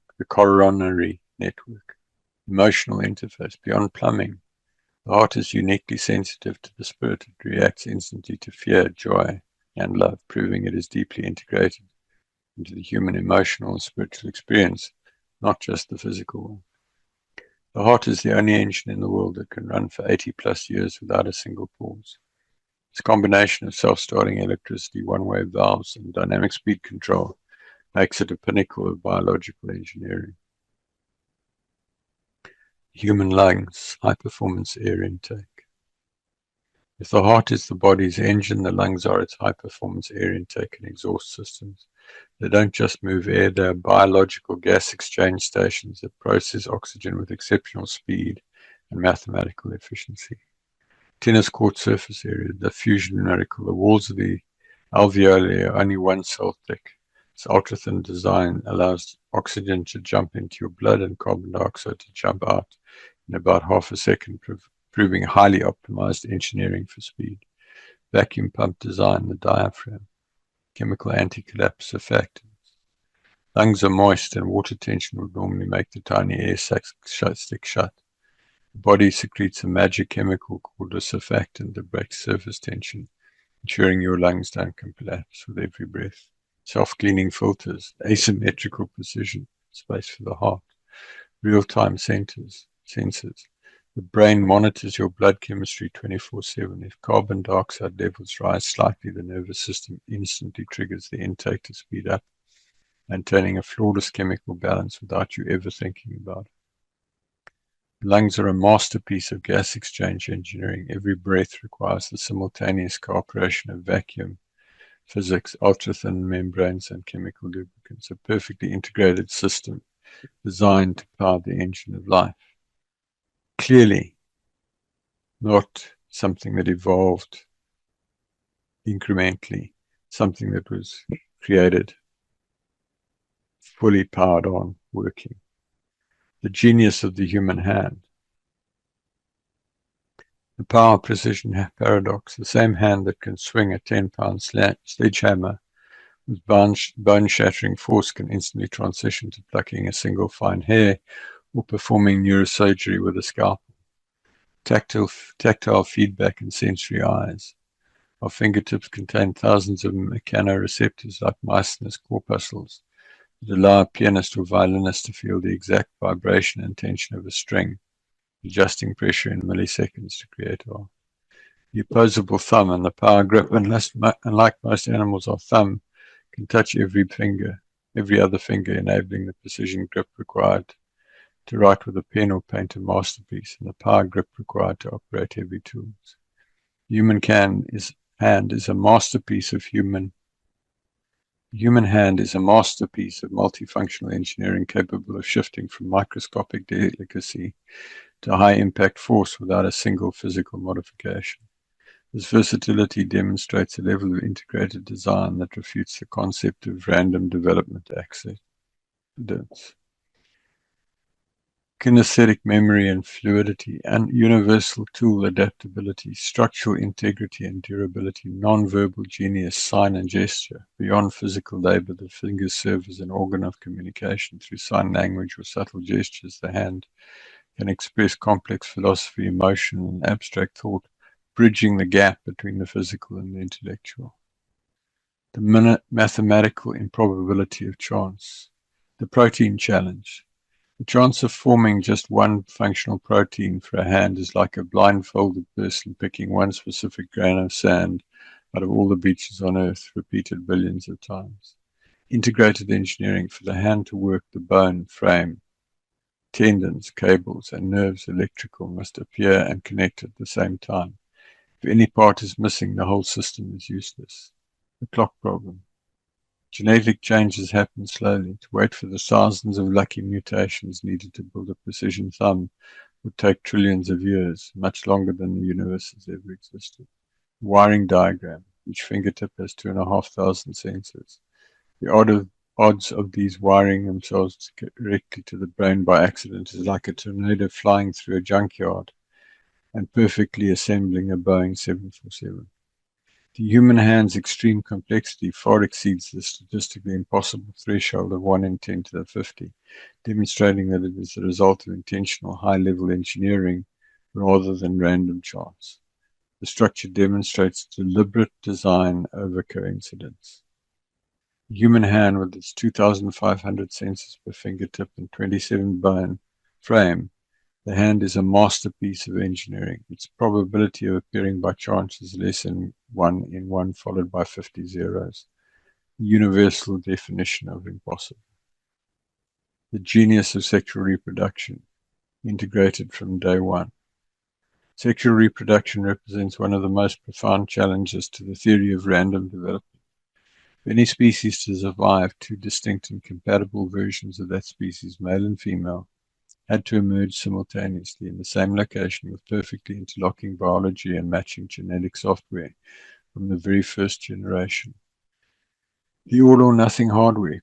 Reproduction requires a specialized set of physical organs that serve no purpose for the individual's survival, only for the species. These parts must fit together with lock and key precision. If the hardware is not 100% complete and compatible on day one, the species ends in a single generation. Genetic software synchronization. Beyond the physical, the DNA must be perfectly synchronized. This mathematical precision must be identical in both parents. The behavioral blueprint. From the intricate dances of birds to the migration of salmon, these survival instructions must be present in the brain from the start for the hardware to ever be used. Chemical communication, pheromones, the third-party miracle, plant symbiosis. Many plants cannot reproduce without an entirely different species, such as a bee or a bat. This requires two completely different DNA manuals, plant and insect, to be pre-programmed to work together in a relationship known as obligate symbiosis. Genetic variability and stability. This balance of change and stability is a hallmark of sophisticated engineering, preventing genetic decay over time. Spiritual union, the human distinction. In humans, reproduction transcends biology. It is integrated with emotional bonding, love, and a spiritual one-flesh union. This layer of intimacy and commitment provides the stable, nurturing environment required to raise offspring with complex moral and spiritual consciousness. You cannot evolve reproduction slowly over millions of years. If the very first pair of any species couldn't successfully reproduce, there never would have been a second generation. The system had to be powered on and perfect from the beginning. So again, we see the evidence of the Creator. The design of pleasure, the clitoral evidence. The existence of a specialized anatomical structure dedicated to pleasure found across the mammal realm is a powerful testament to a creator who designed biological systems for more than just clinical reproduction. In humans, this design reaches its peak where sexual intimacy is engineered as a vital component of bonding and mutual enjoyment, entirely independent of procreation. First, universal mammalian design. Clitoris is found in all female mammals. Single-purpose organ. In humans, the clitoris is widely recognized as the only organ whose primary anatomical function is the transmission of sexual pleasure, featuring a complex network of over 10,000 nerve endings. Recreational engineering. Intentional placement of the clitoris allows for stimulation and pleasure even when procreation is not the objective, proving that the master architect designed the software of the human heart and body for recreational intimacy. The precision interface, similar to the male penis in its origin and sensitivity, clitoris serves as a high-fidelity interface for emotional and physical bonding, creating a powerful chemical and psychological glue between partners. Beyond biological survival. While survival requires reproduction, a friend of the Creator is designed for more. The existence of pure physical joy is evidence of a compassionate designer who wanted his creation to experience delight, not just duty. Integrated bonding systems, intentional gift. The torus is the signature of delight in the human body. It serves as incontrovertible proof that we were not assembled by cold accidental forces, but were meticulously engineered by a sensitive creator who intended for the human experience to include profound recreational joy as a foundational part of our relationship with one another and with him. If a machine has a button that serves no purpose other than to make the user happy, you know the designer cared about the user. The torus is that button in the human frame, proving our architect is not just a mathematician, but a compassionate friend. The miracle of the womb, automated construction. The womb is the ultimate biological construction site where a single digital instruction set, DNA, transforms two cells into a complete breathing human being with trillions of specialized parts. The process is a masterpiece of automated assembly and high-level engineering. Single cell blueprint. At the moment of conception, the single cell called a zygote contains the complete library of information needed to build a brain, a heart, and a skeleton. This all-in-one start proves that the plan exists before the building began. The placenta, the genius life support of fetal precision biological plumbing, cellular differentiation. The sorting happens in a perfectly timed sequence directed by the DNA code. Folks, just see just how fantastically complex this all is. Miracle of the womb, automated construction, the amniotic shock absorber, the 300,000-mile nerve network, immune system cloaking, the birth transition. At the moment of birth, the baby's heart and lungs must undergo a mechanical flip. A hole in the heart, the foramen ovale, must snap shut instantly to reroute blood to the lungs. If this precise emergency switch doesn't work the first time, life cannot continue. The womb is a self-contained biofactory where the most complex machine in the universe, the human body, is assembled in just 280 days. This transition from code to consciousness represents the highest form of creative genius. And folks, if you look at this and you think about what I've just shared with you, how on earth can anybody support abortion? The miracles of animal breeding, we haven't got time to go into all of that, but just to make the point, the caterpillar, the egg, etc. The architecture of the heart, emotional evidence. So we see the love resulting in marriage, children, love for children, dating, etc. The existence of a deep subjective emotional world is perhaps the strongest evidence that we are more than biological supercomputers. While instinct can explain survival, it cannot explain the profound non-material spectrum of human feelings that connect us to one another and to a higher reality. Beyond biological survival, traits that serve no selfish survival purpose but reflect the heart of a creator. The complexity of hurt and grief, the capacity to mourn proves that we were designed for eternal connection, not just temporary biological existence. The moral alarm of anger. True anger is often a response to injustice. This righteous indignation is an internal moral alarm. It mirrors the Creator's own sense of justice, alerting us when the laws of love have been broken.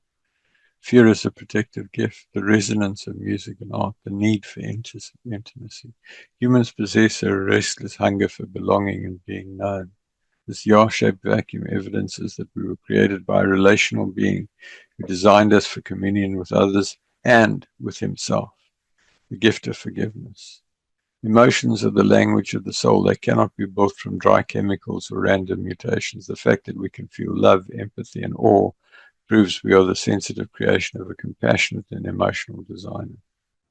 Engineering, the proof of an intentional design. We see there some modern buildings in the heart of London in the UK, an oil refinery, a Ferrari sports car. While human achievements in architecture and machinery represent the absolute pinnacle of our intelligence and training, they serve as a profound measuring stick for the far greater complexity found in the natural world. If the rigid steel of a skyscraper, the intricate processing of a refinery, and the high-speed precision of a supercar all demand an author, then the self-repairing, self-replicating systems of life must logically point to an even higher level of intentional engineering. The blueprint precedes the brick, the hierarchy of complexity, the law of integrated systems. The intelligence requirement, these human achievements represent the pinnacle of education, training, and collective skill. To suggest that systems many times more complex, like DNA or the brain, arose by luck, contradicts every principle of engineering logic. Conceptualization versus collision. No amount of time or random collisions will ever assemble a refinery or a supercar. Engineering proves that information and purpose must be injected into matter from the outside to create functional order. The master architect engineer. If a city's skyline demands an architect, then the interdependence of a global ecosystem demands a cosmic architect. The reality of creation is simply engineering on a scale that humbles human capability. The conclusion of design. We recognize design by its function, precision, and integration.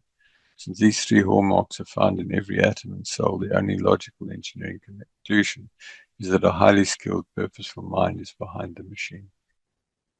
As someone who designs and operates complex systems, I know that order never comes for free. Seeing as how we wouldn't attribute a car or a building to accidental forces, we have no logical basis to attribute the far superior engineering of life to anything other than a master engineer. Reality of creation, a unified masterpiece. As the ultimate synthesis of my research, bridging the gap between the microscopic code in ourselves and the cosmic order of the stars, I invite you to see that the world is not a collection of isolated accidents, but is a singular, unified masterpiece where every physical law and biological system has been precisely calibrated for a purposeful existence. Mathematical impossibility. Probability's law define impossibility as any chance less than 1 in 10 to the 50th power. The specific complexity of even a human finger or a 3 billion letter DNA code exceeds this limit by trillions, mathematically ruling out random accidents. Irreducible microengines, the bacterial flagellum. Encapsulated seed, genius, the seed.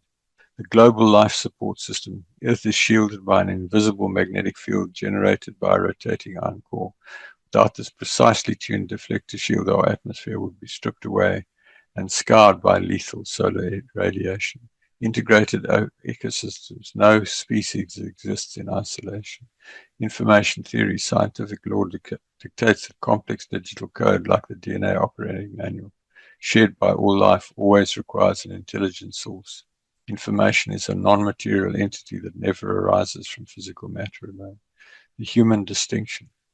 Humans are the only beings capable of recognizing these laws. Our physical engineering, the precision hand, and spiritual architecture search for meaning. Identify us as the observers designed to understand the creation. Reality of creation, a unified masterpiece, from the subatomic precision of the atom to the vast stability of the solar system. The universe does not reflect chaos. It's a masterpiece of intentional high-level engineering where thousands of Goldilocks settings are dialed into the only position that allows life to thrive and speaks of the reality of the Creator. The impossible math, the probability of random occurrence, single functional protein, impossible. Human DNA wiring, statistical odds of random formation, impossible. Fine-tuning of gravity, random, extreme precision. Electron to proton mass ratio, extreme precision. Expansion rate of the universe, extreme precision. Cosmological constant, randomly, impossible. Low entropy, the Penrose number. So impossible, it's beyond language. Understanding the scale, the universal limit. Mathematicians such as Borel define any event with low odds than 1 in 10 to the 50. It's having a probability of 0 in our universe. Atom comparison. There are only about 10 to the power of 80 atoms in the entire observable universe. Most of these probabilities require a search space far larger than the universe itself. The verdict, when you see these numbers together, chance is no longer a viable scientific explanation. Math points exclusively to intentional design. To get the low entropy number by chance is like a blindfolded person picking one specific mock grain of sand out of a pile of sand that fills the entire observable universe, and doing it correctly every time for 1 trillion years. So what do you think? Did this all happen randomly? Or is it the work of a genius architect and engineer creator who conceptualized, designed, prototyped, and built this amazing array of all that we've examined?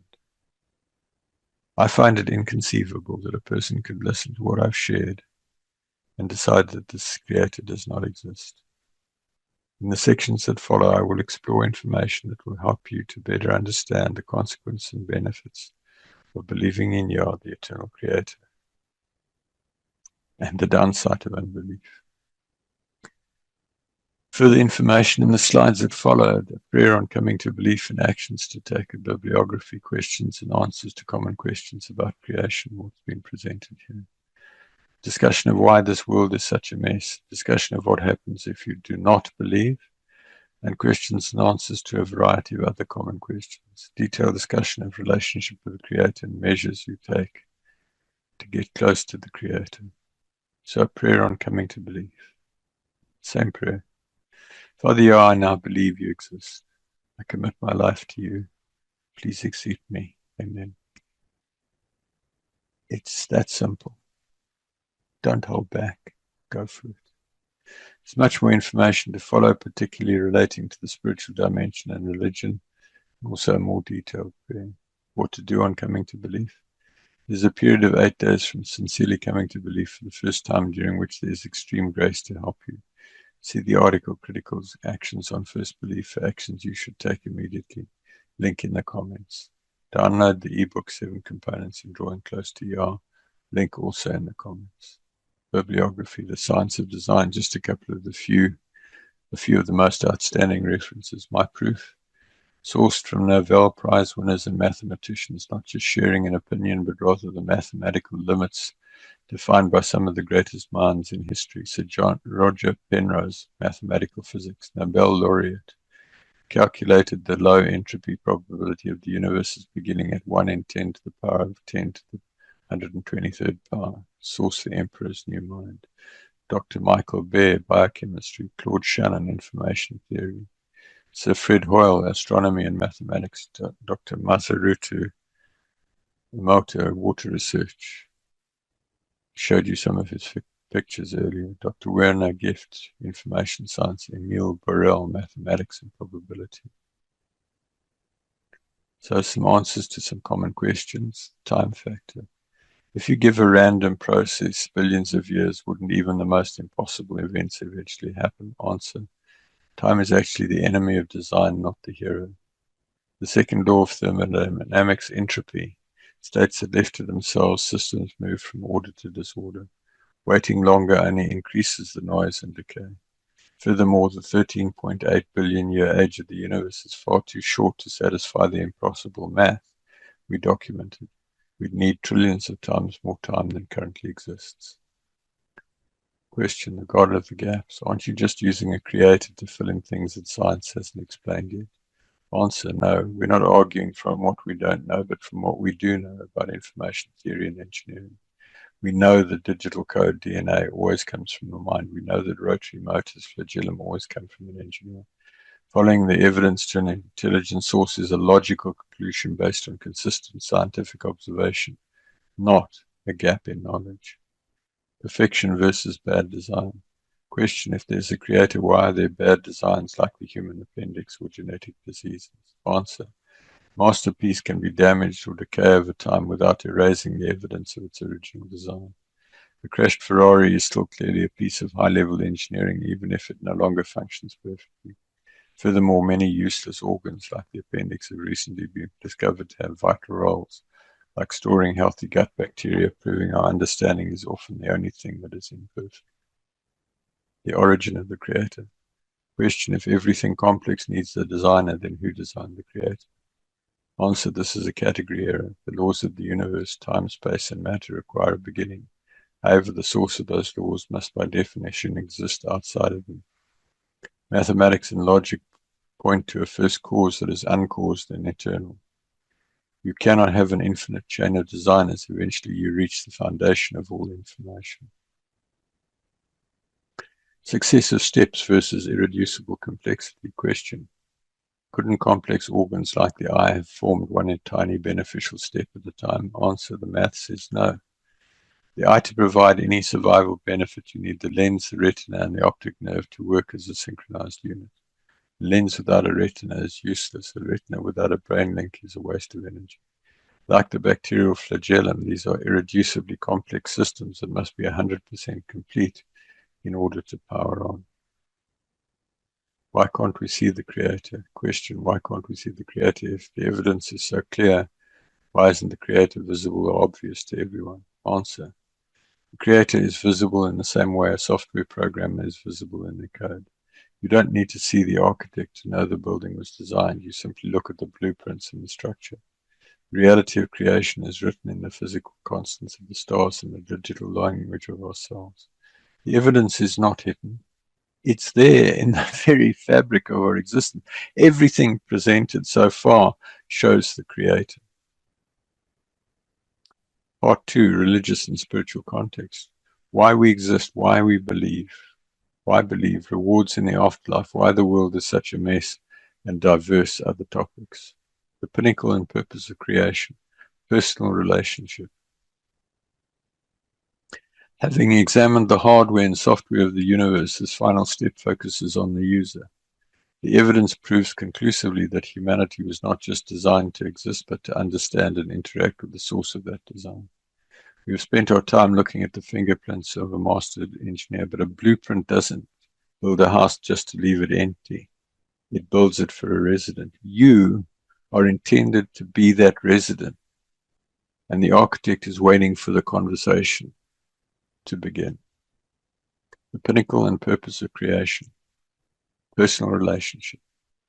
The intentional pinnacle, the complexity, precision, and beauty found in the world proves that human beings are the central focus and beneficiary of the design of the universe. The question of existence, the deliberate nature of reality poses a fundamental question. Why are we here? The concept of shared purpose. The truth is that existence is rooted in a desire on the part of the Creator for intelligent connection, conversation, and shared creative endeavors between humanity and Creator, whose true name is Yah, the eternally self-existing. The pinnacle and purpose of creation, personal relationship. The personal connection. I state with confidence that humans are meant to involve Yah in every facet of their lives, moving beyond survival toward a personal partnership. The human experience, seeking this connection, is the essence of one's purpose on earth.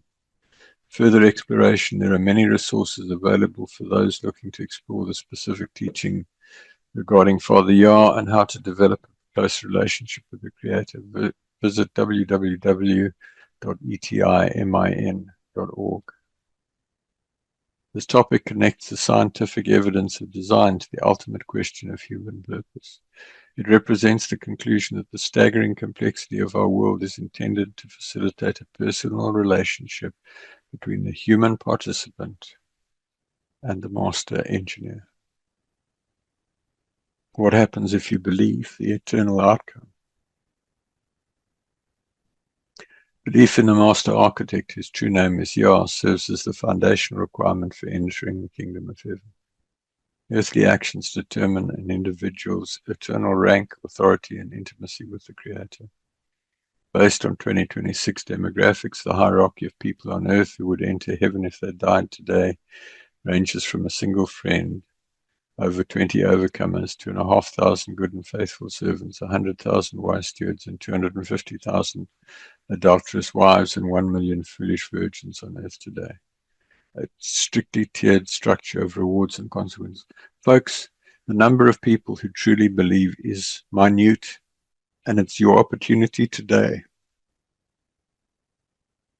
to become one of those people. And it's my ambition to increase those numbers dramatically. The qualification for heaven. The most immediate result of belief is qualifying to enter the kingdom of heaven after death, as belief is the foundational requirement for residency. If you have prayed that short prayer that I've given you several times now, a switch has gone on in your spirit, and you are now destined for heaven. The question is, what will you do now that you've made that choice? The reward of esteem. Beyond simple entry, a believer has the opportunity to qualify for a position of great authority through a deep personal relationship and service, earning roles of leadership, escaping the lake of fire. At the end of the 7,000-year contest between the Creator and Satan, those who do not believe face a potential end in the lake of fire, ceasing to exist after living as ancestor spirits, in other words, demons, till then. Avoiding the outer darkness. Believers who ignore the Creator during their life will experience the outer darkness in heaven, a place of cold, dark isolation reflecting their earthly lack of interest. The overcomers and friends today. This elite group represents those who have achieved victory over sin and worldliness, standing at the absolute pinnacle of the kingdom's demographics and sharing in direct rule. The hierarchy of service. The kingdom is strictly tiered based on faithfulness, featuring for 2026 if all were to die today.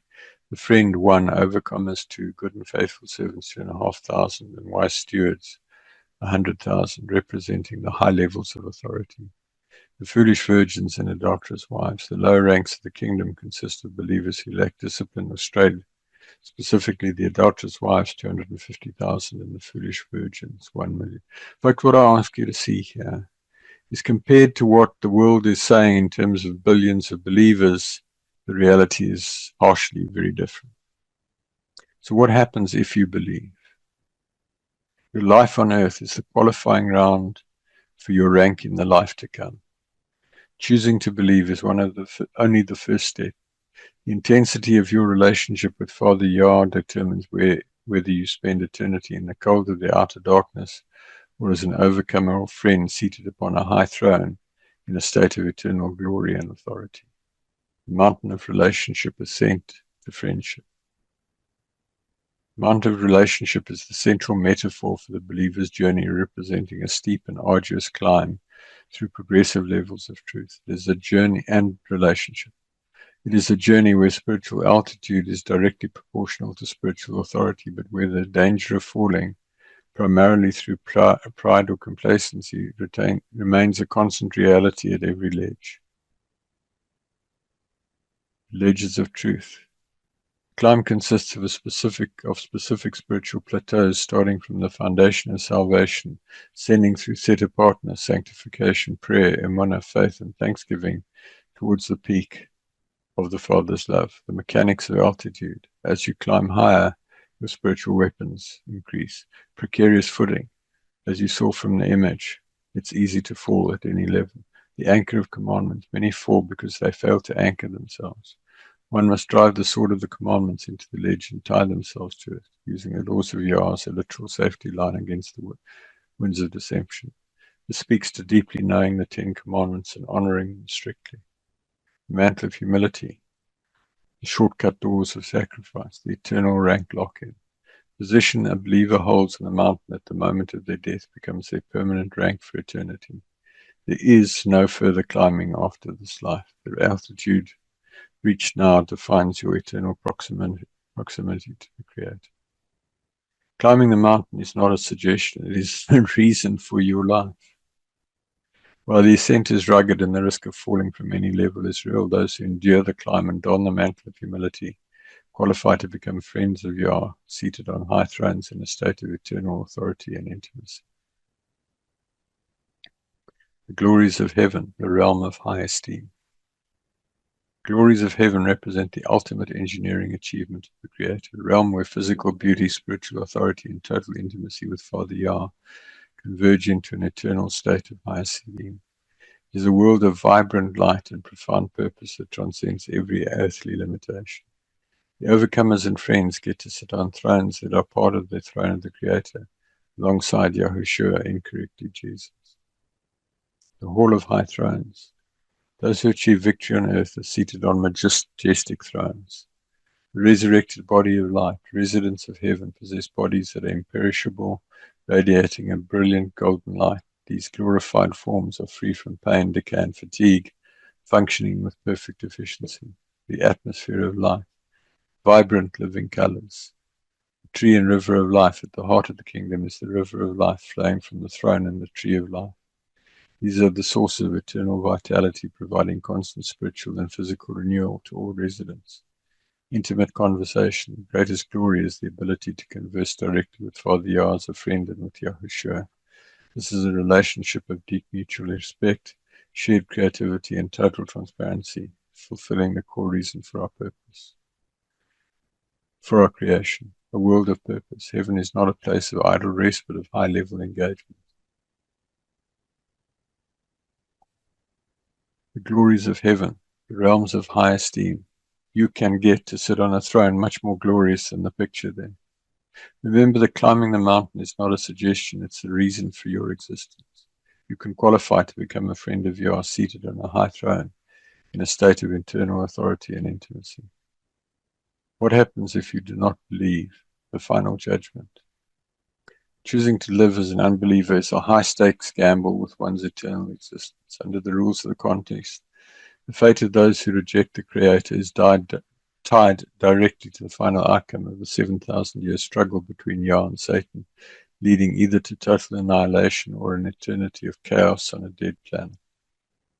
The ancestor spirit transition.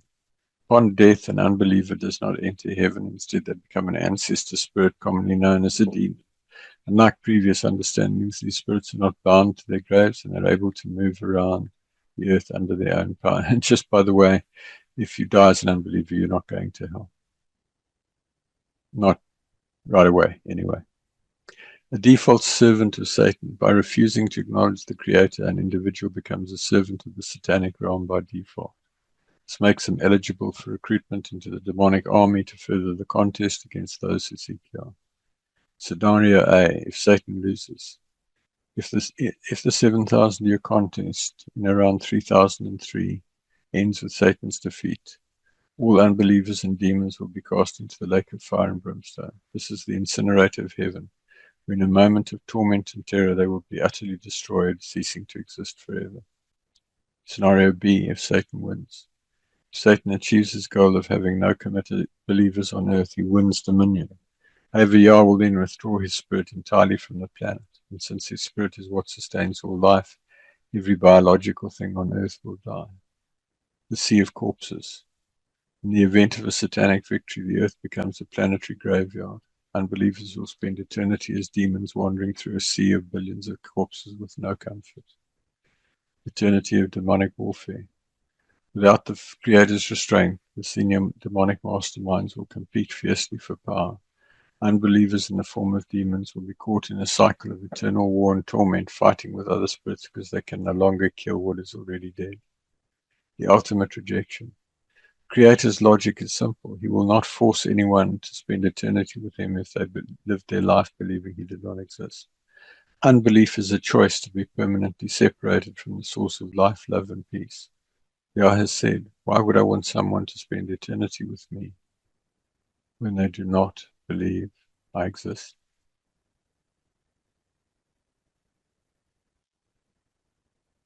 What happens if you do not believe? There is no neutral ground in death for the unbeliever.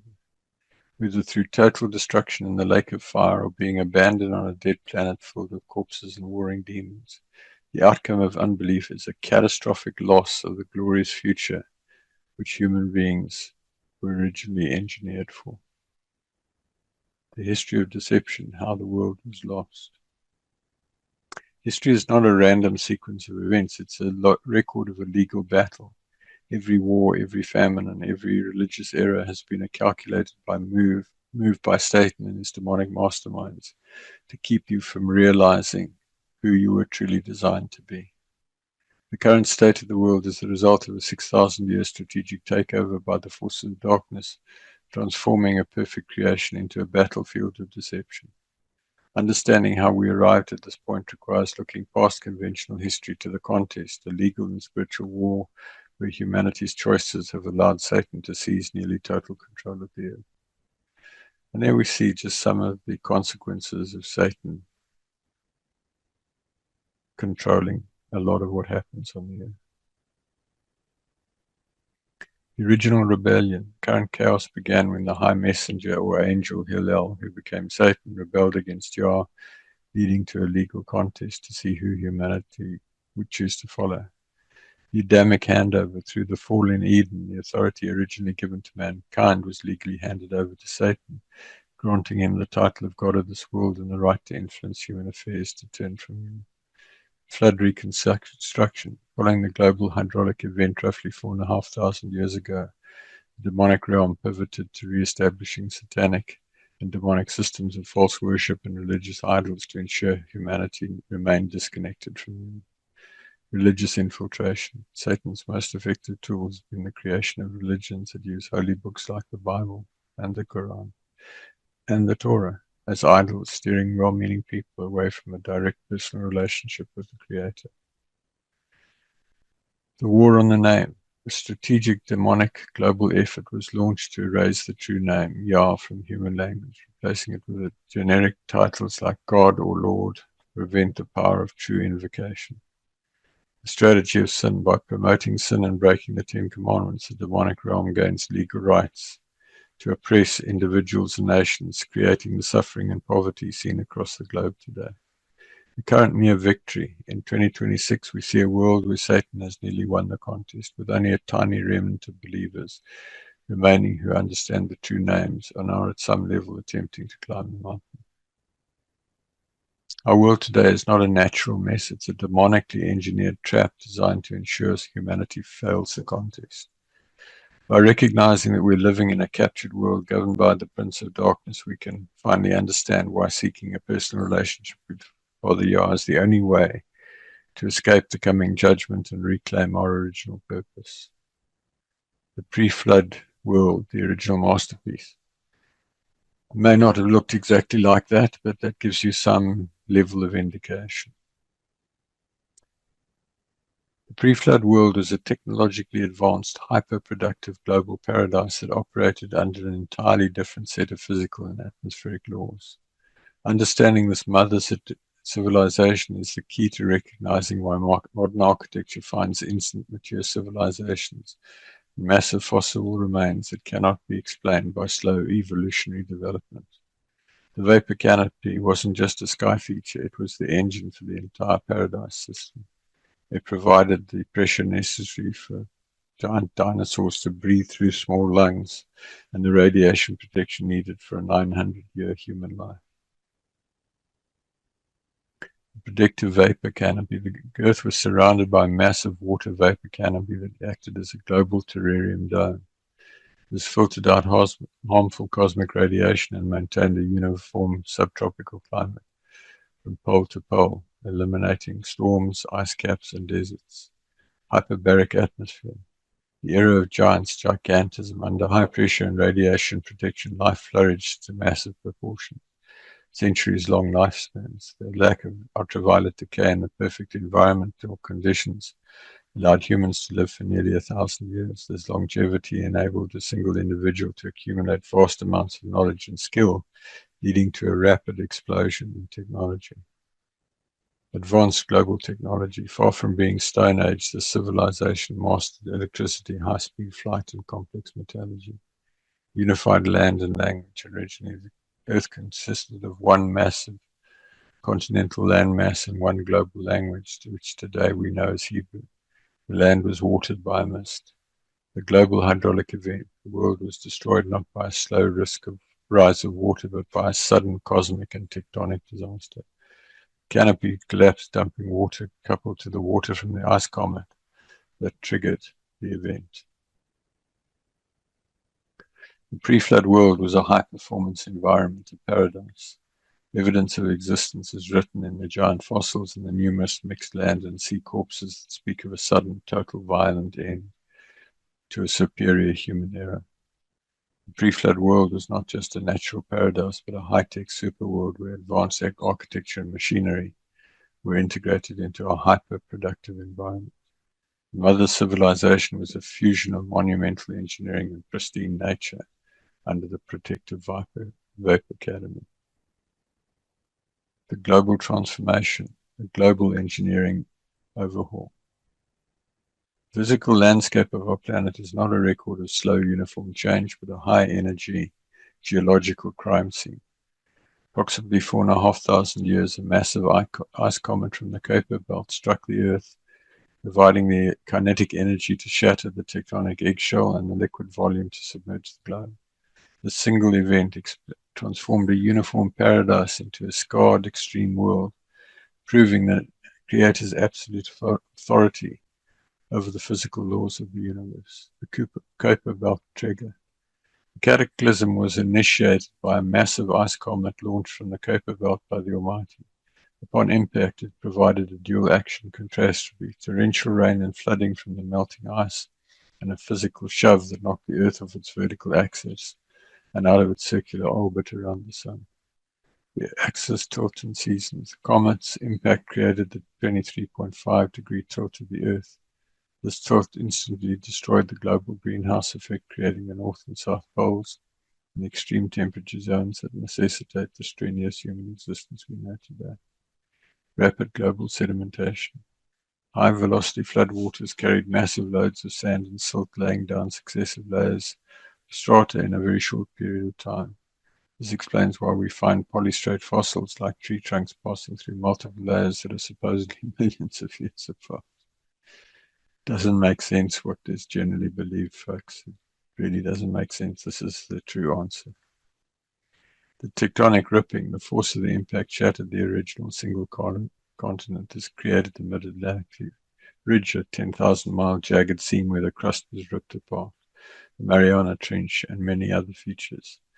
Continents did not drift. They slid thousands of miles into their current positions in a very short period of time as the Earth expanded due to overheating core. Uplift of the high peaks. As the continents collided and the crust readjusted, mountain ranges like the Himalayas and Andes were pushed up while the sediment was still soft and pliable. That's why marine fossils are found at the summit of Mount Everest, 29,000 feet above sea level. Grand Canyon, the drainage ditch, is an example. The Grand Canyon was not carved by the tiny Colorado River. It was gouged out in days or weeks when water drained off the continents as the Earth expanded. An event similar to the 1980 Mount St. Helens Little Grand Canyon formation. Underfoot rivers and erratics. Modern geography is filled with underfoot streams far too small to have carved the massive valleys they occupy. Alongside erratic boulders moved thousands of miles, these served as the physical fingerprints of a high-volume global hydraulic event.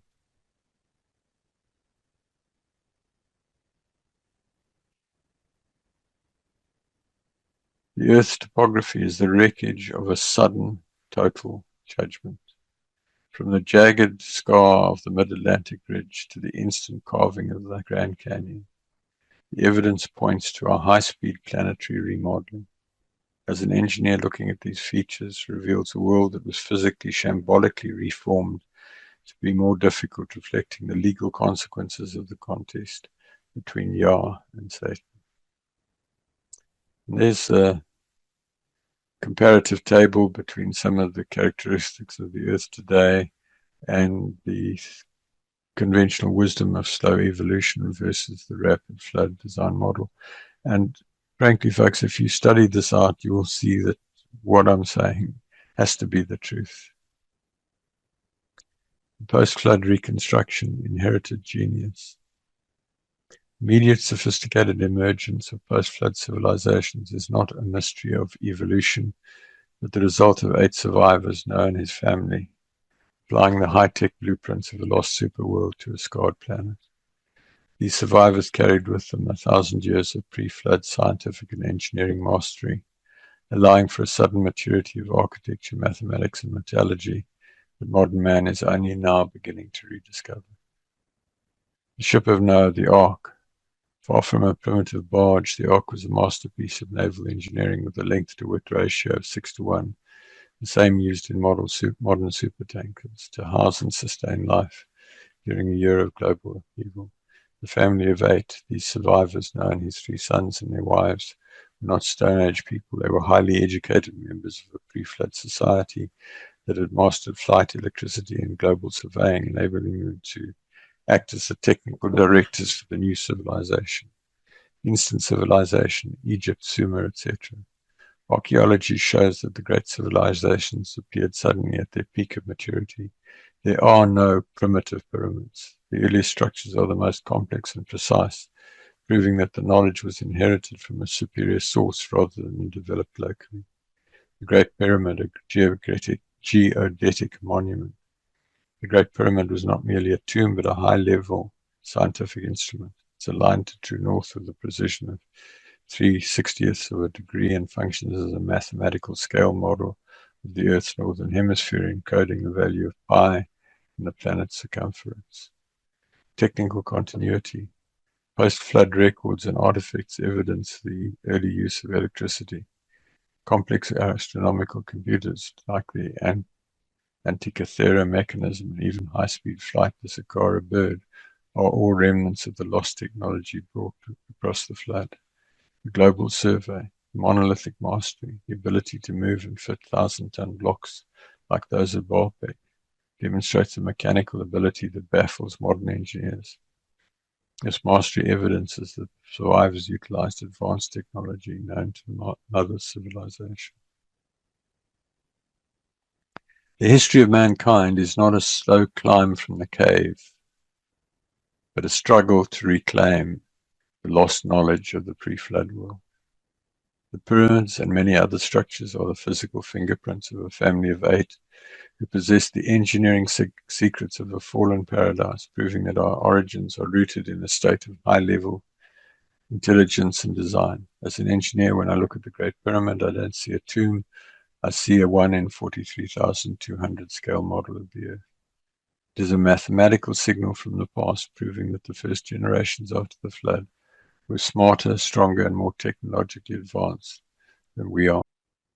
The post-flood overhaul, cosmic impacts, and radioactive mutation.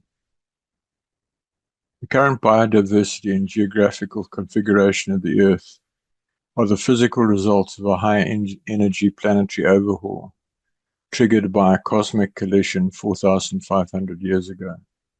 This cataclysmic transformation explains how a limited number of pre-flood pioneer species rapidly diversified into the thousands of variations we see today through widespread radiation-induced mutation.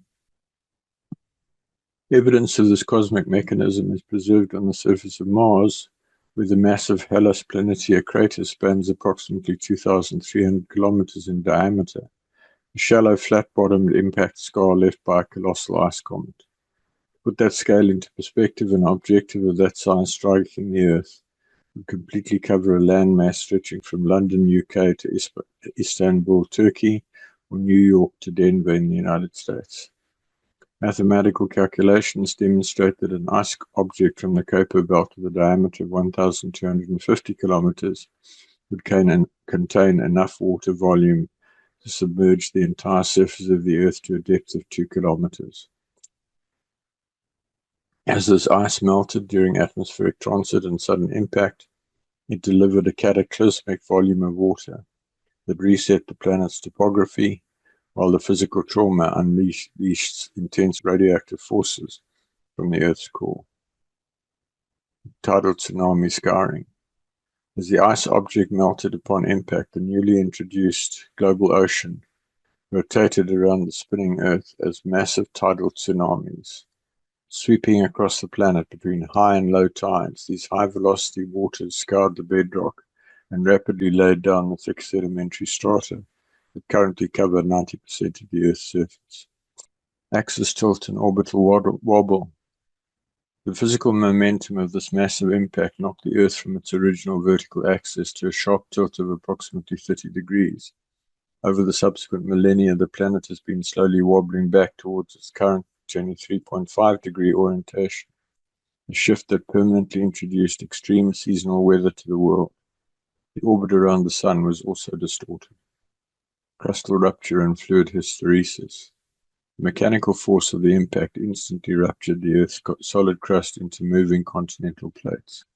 Because the underlying liquid core could not respond instantly to the sudden rotation, a mechanical phenomenon known as hysteresis, severe shear forces ripped across the boundary between the underside of the crust and the upper surface of the core. The overheating nuclear core. The Earth's core, sustained by a massive nuclear reaction, overheated under these immense frictional forces, causing the core to expand explosively by an estimated 25%. The sudden internal expansion forced the trapped floodwaters to drain off the rising continents at hypervelocity, carving out monumental drainage features like the Grand Canyon in mere days and defining the surface of the Earth worldwide. Global volcanic fallout. During this rapid expansion, an estimated 20,000 volcanoes erupted simultaneously across the globe, accompanied by thousands of surface igneous intrusions like granite domes and basalt dikes. This unprecedented tectonic activity spat immense volumes of deeply buried radioactive material directly into the waters and the atmosphere. Widespread radiation exposure. Every living creature preserved on the Ark, including those family animals, birds, and insects, was subject to a mildly radioactive environment, both at sea and upon stepping onto the raw land. Concurrently, plant seeds drifting in the water and marine life surviving in the oceans were exposed to this blanket of radioactive fallout. The biodiversity explosion, devolution. This uniform mild radioactive exposure triggered widespread genetic mutations across all surviving organisms. Instead of slow evolutionary changes over millions of years, the limited range of pre-flood pioneer species underwent a rapid biological explosion, mutating into the thousands of specialized species and subspecies that populate the Earth today. Invalidation of radiometric dating. The massive injection of fresh radioactive material into the atmosphere and crust completely corrupted the planet's baseline atomic clocks. Because the starting concentrations of isotopes were violently reset during this cataclysm, all conventional forms of radioactive dating are rendered completely null and void. The three human lineages. Following the extraction from the Ark, Noah's three sons and their wives formed three distinct global genetic families that repopulated the Earth. The Shemites established the lineages of the Middle East, Europe, India, and the Americas. The Japhethites moved eastwards to populate East Asia, including China and Japan, and the Hamites populated much of Africa. The distinct physical characteristics of these three families are a direct consequence of radioactive exposure.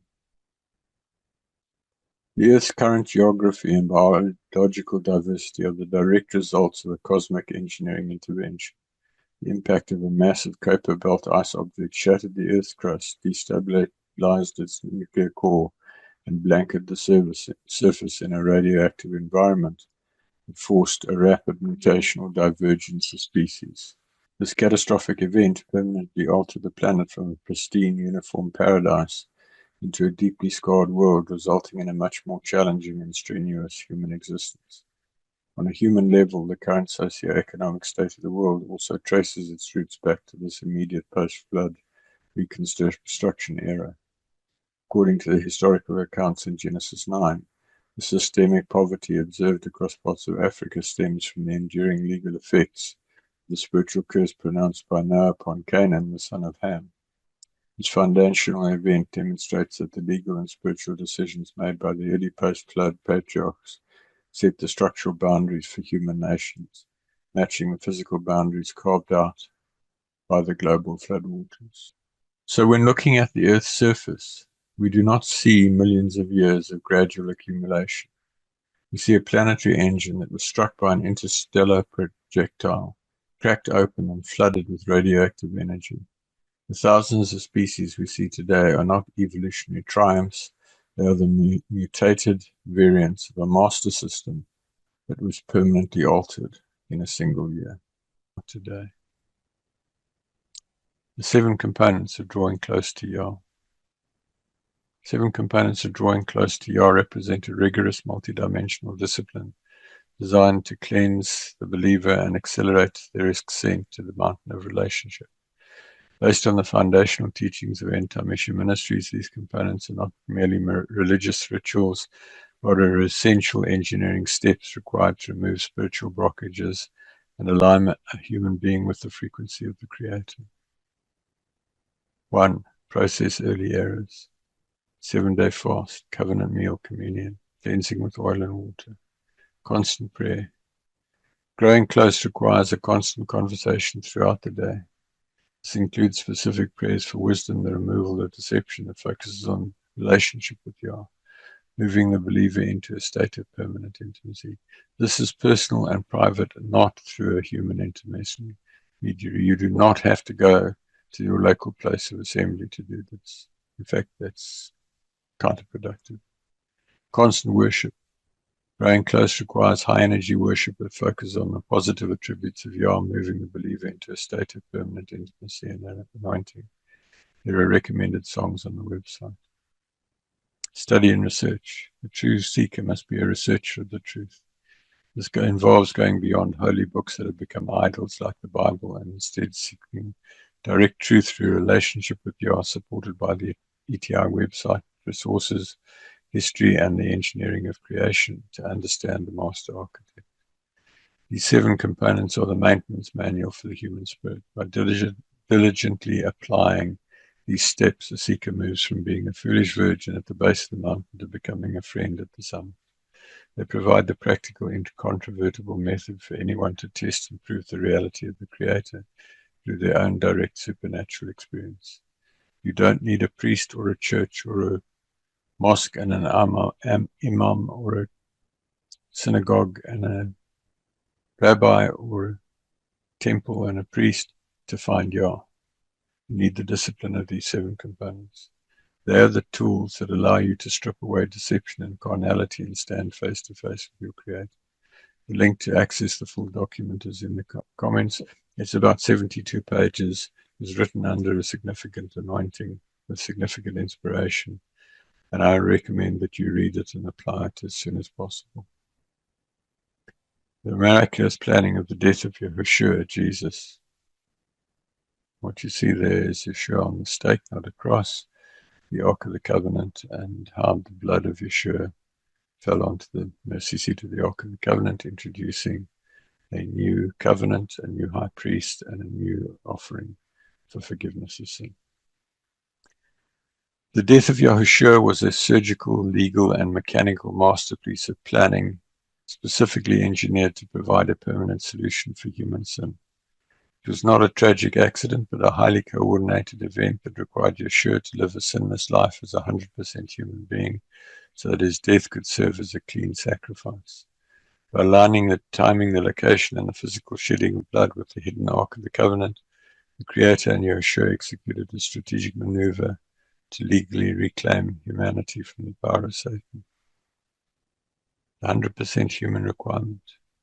Yahushua had to be entirely human, born of a woman with supernatural conception, to live a sinless life and qualify as a legal substitute for human death. Passover alignment, precision of Golgotha.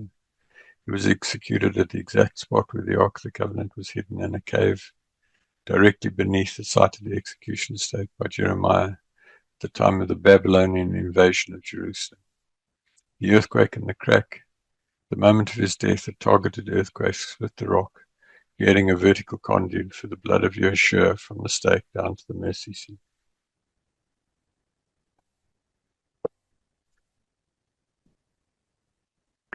Direct blood application. His blood flowed down the stake through the earthquake crack and dripped directly onto the mercy seat of the ark, fulfilling the ultimate legal sacrifice for atonement from sin, the ordination of a new high priest, and the consummation of a new covenant.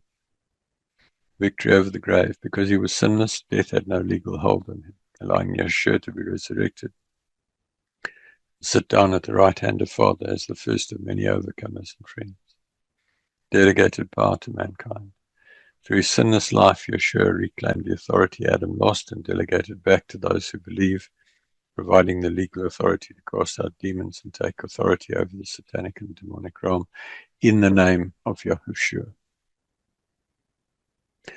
The life and execution of Yahushua was a calculated mechanical event that utilized obedience, physical geography, and spiritual law to bridge the gap between man and the Creator. It proved that the incontrovertible evidence of Yah's genius extends into the legal realm, providing a way for anyone to be cleansed and restored to their original purpose as a friend of the Almighty. This was not a religious story, it was a structural intervention. The earthquake, the crack in the rock, and the blood on the mercy seat were the necessary engineering steps to reset the legal status of the human believers in hell for unrepented sin. So contrary to common teaching, it's not the unbelievers who go to hell. It's the believers who have unrepented sin who go to hell. So believers who die with unconfessed, unrepented sin must undergo a period of intense purification in hell, the correction center, to pay for their transgressions. Only then do they enter heaven. Sin is breaking one of the 10 Commandments and certain ancillary laws. This process is a sober legal reality where the duration and intensity of suffering are tailored to the severity of the believer's earthly unrepented sin. This is in recognition of the intense torment that Yahshua underwent to provide a way for repentance and forgiveness. First, legal debt of sin. Unrepented sins create a debt that must be settled in hell, if not cleared on earth through the blood of Yahshua. Purpose of purification, hell functions as a correction center to burn away sin and prepare the spirit for the holiness of heaven. Duration of punishment, the time spent in hell is directly proportional to the number and severity of unconfessed sins. Intensity of torment. Torment is tailored to the specific nature of the sin, ensuring the punishment fits the crime. Terrifying reality, believers in hell experience severe terror, heat, and emotional agony due to their disobedience. The role of deception. Many believers enter hell due to false beliefs and failing to repent of their sin. Organized religion is a big driver of this. Final entry to heaven. Upon fully paying the price through suffering, the believer is released from hell to enter the kingdom. In summary, unconfessed sins lead believers through the agony of hell for purification, emphasizing the necessity of constant self-examination and repentance to avoid this temporal torment. So people who believe and then ignore Yah for the rest of their lives, when they die, are sent to the outer darkness, the trash heap of heaven, bitterly cold and black with weeping and wailing and gnashing of teeth. There are tens of millions of people in the current age that are headed there. So, for example, doing a altar call to thousands of people and then not helping them to grow, they're going to end up here and you're not going to do so well on the day of judgment. The lake of fire and brimstone for believers who are rejected after willful sin. They're destroyed in the incinerator after time in hell to pay the price for unrepentant sin. So if you're a believer and you get shown that you're sinning and you just say, oh yes, I'm sorry, and you do it again and again and again, eventually Father's going to say, you know what, you don't really trust me, you don't really believe in me, I'm going to throw you out. And you get thrown in the incinerator and you die in a moment of torment and terror. Critical actions on first belief. 7 foundational steps to transition from unbelief to a committed relationship with the Creator, legally severing ties with the satanic realm and establishing a new spiritual foundation. These actions include a decision to believe, a prayer of commitment, a 7-day fast, full water immersion, mounting with oil and grape juice representing the blood of the covenant, cutting unholy ties, and repeatedly taking the covenant meal, amongst other things. The decision to believe, a firm, heartfelt decision that the Creator exists. And if you've prayed that short prayer that I've given you a couple of times, that has already happened. Simple prayer of commitment, praying to accept Yah and ask for forgiveness. We've done that. There's a more detailed prayer that I'll give you in a minute. 7-day fast. I strongly recommend that as soon as you come to belief, you partake in a 7-day water-only fast. You can take the bread and wine of the covenant morning and evening as well. Total immersion in a mikvah body of clean water, and I recommend 3-fold immersion. Anointing with red grape juice to represent the blood of the covenant for deep spiritual cleansing, and then anointing with oil to represent the spirit of Yah and being filled with the Spirit. Cutting of unholy ties, renouncing vows and covenants that you've made that are not right. And the first covenant meal, seal of the new relationship, utilizing the blood of Yahushua. These steps constitute a spiritual reboot necessary to move from the kingdom of darkness into the kingdom of Yah. By completing these actions, a new believer secures their spiritual standing and begins their journey of relationship with the Creator. Link to the full article is in the comments. Why so many believers have problems? Judgment in this life. Judgment is not primarily a distant end-of-life event, but an active, ongoing reality experienced in this present life by believers. Most people misunderstand judgment, assuming it occurs only after death, whereas in truth, consequences unfold continuously in response to beliefs, actions, in alignment or misalignment with the Creator. Life is a testing ground in which outcomes, blessing or hardship, reflect spiritual condition and choices. Personal responsibility, awareness, and the urgency of right relationship with the Creator now are critical rather than postponing concern to a future end-of-life judgment. Judgment is active in this life. Judgment is immediate and ongoing rather than deferred. Life circumstances themselves, health, provision, accidents, are evidence of alignment or misalignment with the Creator and presence or absence of sin. Most people misunderstand judgment. The prevailing belief is that judgment only occurs after death is a misunderstanding that leads people to ignore present accountability and delay necessary change and fail to learn from things that go wrong in their lives. Consequences reflect spiritual state. Personal responsibility is central. The Creator is actively engaged. Judgment is not random. It is the active involvement of the Creator in guiding, correcting, and responding to human behavior in real time. Correction is an opportunity to learn and course correct.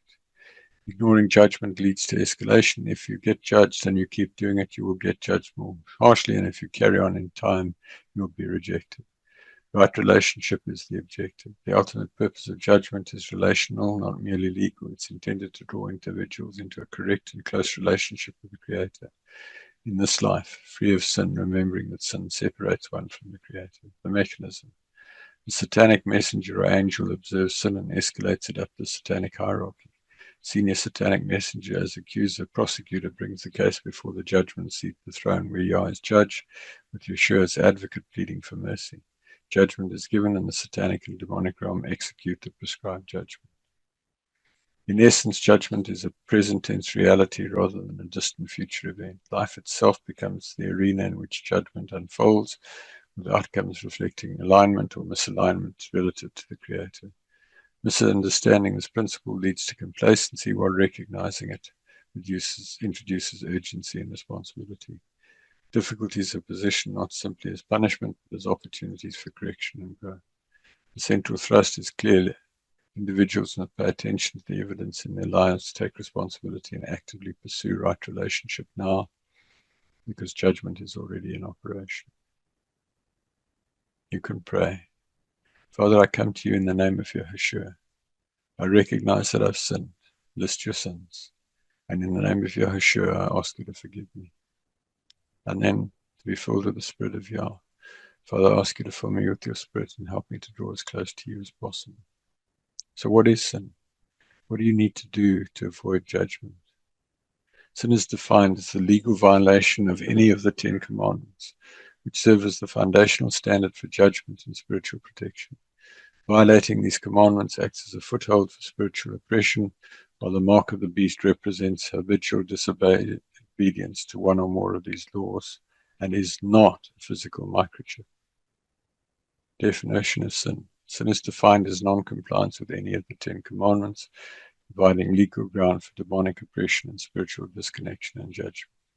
The mark of the beast. This is identified as a spiritual mark signifying disobedience to the commandments rather than a physical device, vaccine, or microchip. The first commandment, no other mighty ones.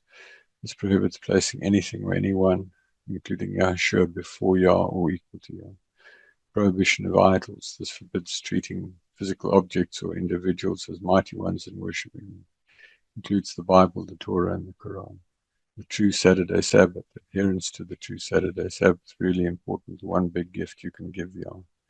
Willful sin and consequences. Continuing to break commandments after knowing of them and understanding them constitutes willful sin, removing the prediction of sacrifice, and can eventually lead to rejection and destruction in the lake of fire, as we saw a minute ago. Judgment and compliance. Compliance with these laws determines spiritual rank, while teaching disobedience results in the lowest status in heaven. The 10 Commandments function as the absolute terms and conditions for human existence, serving as the benchmark for judgment in the court of heaven. Violating them is viewed as a functional failure of the spirit, leading to catastrophic consequences similar to ignoring physical laws. For more information, visit www.etimin.org. Let's look at the Ten Commandments as the basis of judgment. The Ten Commandments represent the immutable high-level operating instruction for the human spirit. These are not mere suggestions, but the foundational laws of the universe. Violating them creates a legal breach in your spiritual protection, allowing the forces of darkness to bring sickness, poverty, failure, and judgment into your life. They're the basis of judgment for believers, and breaking them leads to judgment in this life, as well as time in hell and after death for unrepented sin. The Ten Commandments is the basis of judgment. Number 1, no other gods. You shall have no other mighty ones before or equal to Yah. This requires a total removal of all other spiritual allegiances, including Yahushua, Muhammad, Moses, etc. No idols. You shall not make or worship any carved image or likeness of anything in heaven or earth. This includes the modern idolatry of the Bible, the cross, or Jesus' effigies. Also the worship of money, fame, or religious figures. It also includes the Quran and Muhammad. Do not take, and the Torah, by the way. Do not take the name of Yah in vain. You shall not bring the name of Yah, the eternally self-existing, to naught. This includes replacing his true name, names like the Lord or God, or using the pagan name Jesus for Yahushua. Keep the Saturday Sabbath, and observe the true Sabbath of Yah. This is the sign of your covenant and your day of rest and focus. One of the biggest gifts you can give to Yah, and obedience will be rewarded. Honor your father and your mother, respect and care for your parents, so that your days may be long upon the earth. This is the foundational law for a stable, integrated society and family structure. Do not murder. You shall not take a human life unlawfully. This includes the modern sacrifice of abortion and the slow murder of hatred or unforgiveness towards another person in your heart. Do not commit adultery. A man shall not initiate sexual relations with any woman who is joined to another man. This includes active engagement with pornography, which is mental adultery. Do not steal. You shall not take what does not belong to you. This includes physical theft, legal theft through dishonest business practices, and stealing the time or credit that belongs to another. Also taking tithes and offerings while teaching lies. Do not bear false witness, no lying. You shall not lie or testify falsely against anyone. Truth is a mechanical requirement of the kingdom of Yah. Lies create data corruption in your spiritual standing. Do not covet. You shall not lust after your neighbor's house, spouse, or possessions. Covetousness is the root of sin that leads to the violation of all other commandments through selfish desire. These 10 laws are the security firewall to your soul. In the court of heaven, you are judged based on your compliance with these rules. Living in accordance with them is the only way to live without sin, ensuring your prayers are heard and your life is protected from the legal claims of the satanic realm. 10 commandments were written in stone by Father Yah at Mount Sinai. They will never change. The appendix, some important facts correcting religious errors. This appendix serves as a critical technical correction to 6,000 years of satanic and demonic religious deception. In any engineering project, using the wrong terminology or faulty data leads to system failure. Likewise, these facts are essential to align your spiritual software with the actual reality of the master architect for the universe. The true name, the Creator's name is Yah, the eternally self-existing, not God, or the Lord, or Hashem, or Allah. These common titles are generic and pagan and were strategically introduced by the demonic realm to erase the power of his true name. Yeshua is 100% human. The man commonly called Jesus is actually correctly called Yahushua, and he is 100% human. He is not God and never claimed to be. His victory over sin was only legal because he overcame sin as a man. The Bible is not the word of God. The Bible is a collection of useful human writings that contain errors and has become a modern-day idol. It is a useful historical reference. The word of Yah is his direct living voice to you today. The era of Jesus, the name Jesus is a mistranslation that is phonetically linked to Iesus, meaning Hail Zeus, a demonic deity. Continued use of this name after learning the truth constitutes willful sin and provides a legal opening for demonic oppression. The torture stake. Yeshua was executed on a single upright stake, not a cross. The cross is an ancient Babylonian pagan symbol of the sun god and has no place in the true worship of Yah. No grace for willful sin. The religious idea that you can continue to sin because of grace is a lie. After learning the truth, continue Willful sin leads to the unpardonable sin, where forgiveness is no longer available. The false Sabbath, the true Sabbath, is Saturday, not Sunday. Sunday worship is a Babylonian day of the sun tradition that honors the adversary rather than the creator. And this is from sunrise Saturday to sunrise Sunday. State of the dead. When a person dies, they do not go to purgatory or sleep. They either enter heaven as a believer or remain on earth as an ancestor spirit demon if they just do not believe. Virgin birth myth. Yeshua was the biological son of Miriam Mary. He was conceived without sin through a creative miracle by Yah. He had to be fully human to satisfy the legal requirements of the contest. Yah did not have sex with Mary. These facts represent a major departure from tradition or modern religion. To climb the mountain, a seeker must be willing to discard comfortable lies in favor of clinical, historical, and spiritual truth. There are many more truths on the ETI and website. Aligning with these facts is the only way to ensure your prayers reach the throne of Yah without being intercepted by the forces of darkness. If you use the wrong login and password, you cannot access the system. These 9 corrections are the correct login for the kingdom of Yah. Without them, you're praying to a satanic counterfeit. The final appeal. The choice is yours. We spent this time looking at the fingerprints of a master architect. We've seen the mathematical scaffolding of the stars, the digital code in our cells, and the mechanical genius of our own bodies.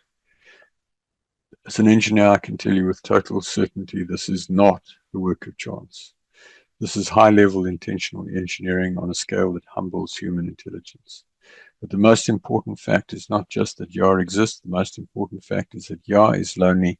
He didn't build this massive universe just to watch it run. He built it to find friends. He is looking for highly intelligent partners who will converse with him, create with him, and involve him in every facet of their lives. He's waiting for you, irrespective of your religion, your social context, your level of education, your level of wealth, or anything. He wants you to become his friend. Doesn't matter if you're an outright Satanist, killer, whatever. He wants you to become his friend. You're standing at the base of the mountain of relationship. You've seen the demographics. You know the stakes. You can choose to ignore this evidence and remain in the satanic wilderness away from the mountain, or you can choose to begin the rugged ascent. If you're tired of the noise, the deception, and the emptiness of a world that denies its creator, I invite you to go for it right now. Reach out to Father Yah. Use his true name. Start the 7 components of drawing close. My journey began in a locked hotel room in 1993, and I've never looked back. Your journey can begin right now, exactly where you're sitting. Don't miss the best part of why you're on earth. Become a friend of the Creator and qualify for a high throne that will last for all eternity. I would be delighted to hear from you as you begin this walk. You can reach me on james@etimin.org. The evidence is in. The invitation is open. The choice is Yah. Will you seek to become Yah's friend? Pray the prayer following this. Father Yah, I now believe you exist. I commit my life to you. Please accept me. Help me to become your friend. Amen. More detailed prayer follows. Father Yah, I come to you in the name of Yahushua, and I believe that you exist. I confess my sin of unbelief, and I repent of my unbelief, and I ask you to forgive my sin. I now commit my life to you, and I ask you to take me by the hand and lead me into deep relationship with you. I ask you to fill me with your spirit and to change me and help me to become the person you want me to become. I ask you to help me find people who can help me and help me find books, websites, articles, and other resources that will help me. I ask you to show me what I can do to actively serve you and lead others to deep personal relationship with you, and what to do to become your friend. I thank you for saving me. What to do on coming of belief, just repeat. There's a period of 8 days from sincerely coming to belief for the first time, during which there's extreme grace to help you. See the article, Critical Actions on First Belief, actions you should take immediately. The link is in the comments. Download the ebook, 7 Components in Drawing Close to Yah. That link is also in the comments. You have my permission to use this material as you see fit. The supporting PowerPoint deck that I used to create this video is available for download from the link in the comments. You have my full permission to use this material as you see fit, including reducing scope, extracting subsets, translating, etc., giving only thought to how you will be judged on the day of your judgment.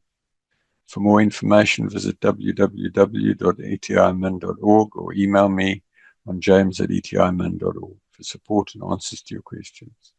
A link to the PowerPoint show version of this presentation is contained in the comments. So there you have a few links. They're in the PowerPoint show and in the presentation. So that's it, folks. You can contact me on james@etimin.org. ETI standing for End Time Mission Ministries. This is my passion. I work hard in my business to reach people like you. So I really hope that you've stayed with me to the end and that this has benefited you. If you have questions, email me. We can talk on Zoom or phone or whatever. I'd love to hear from you. Thank you so much. Bye.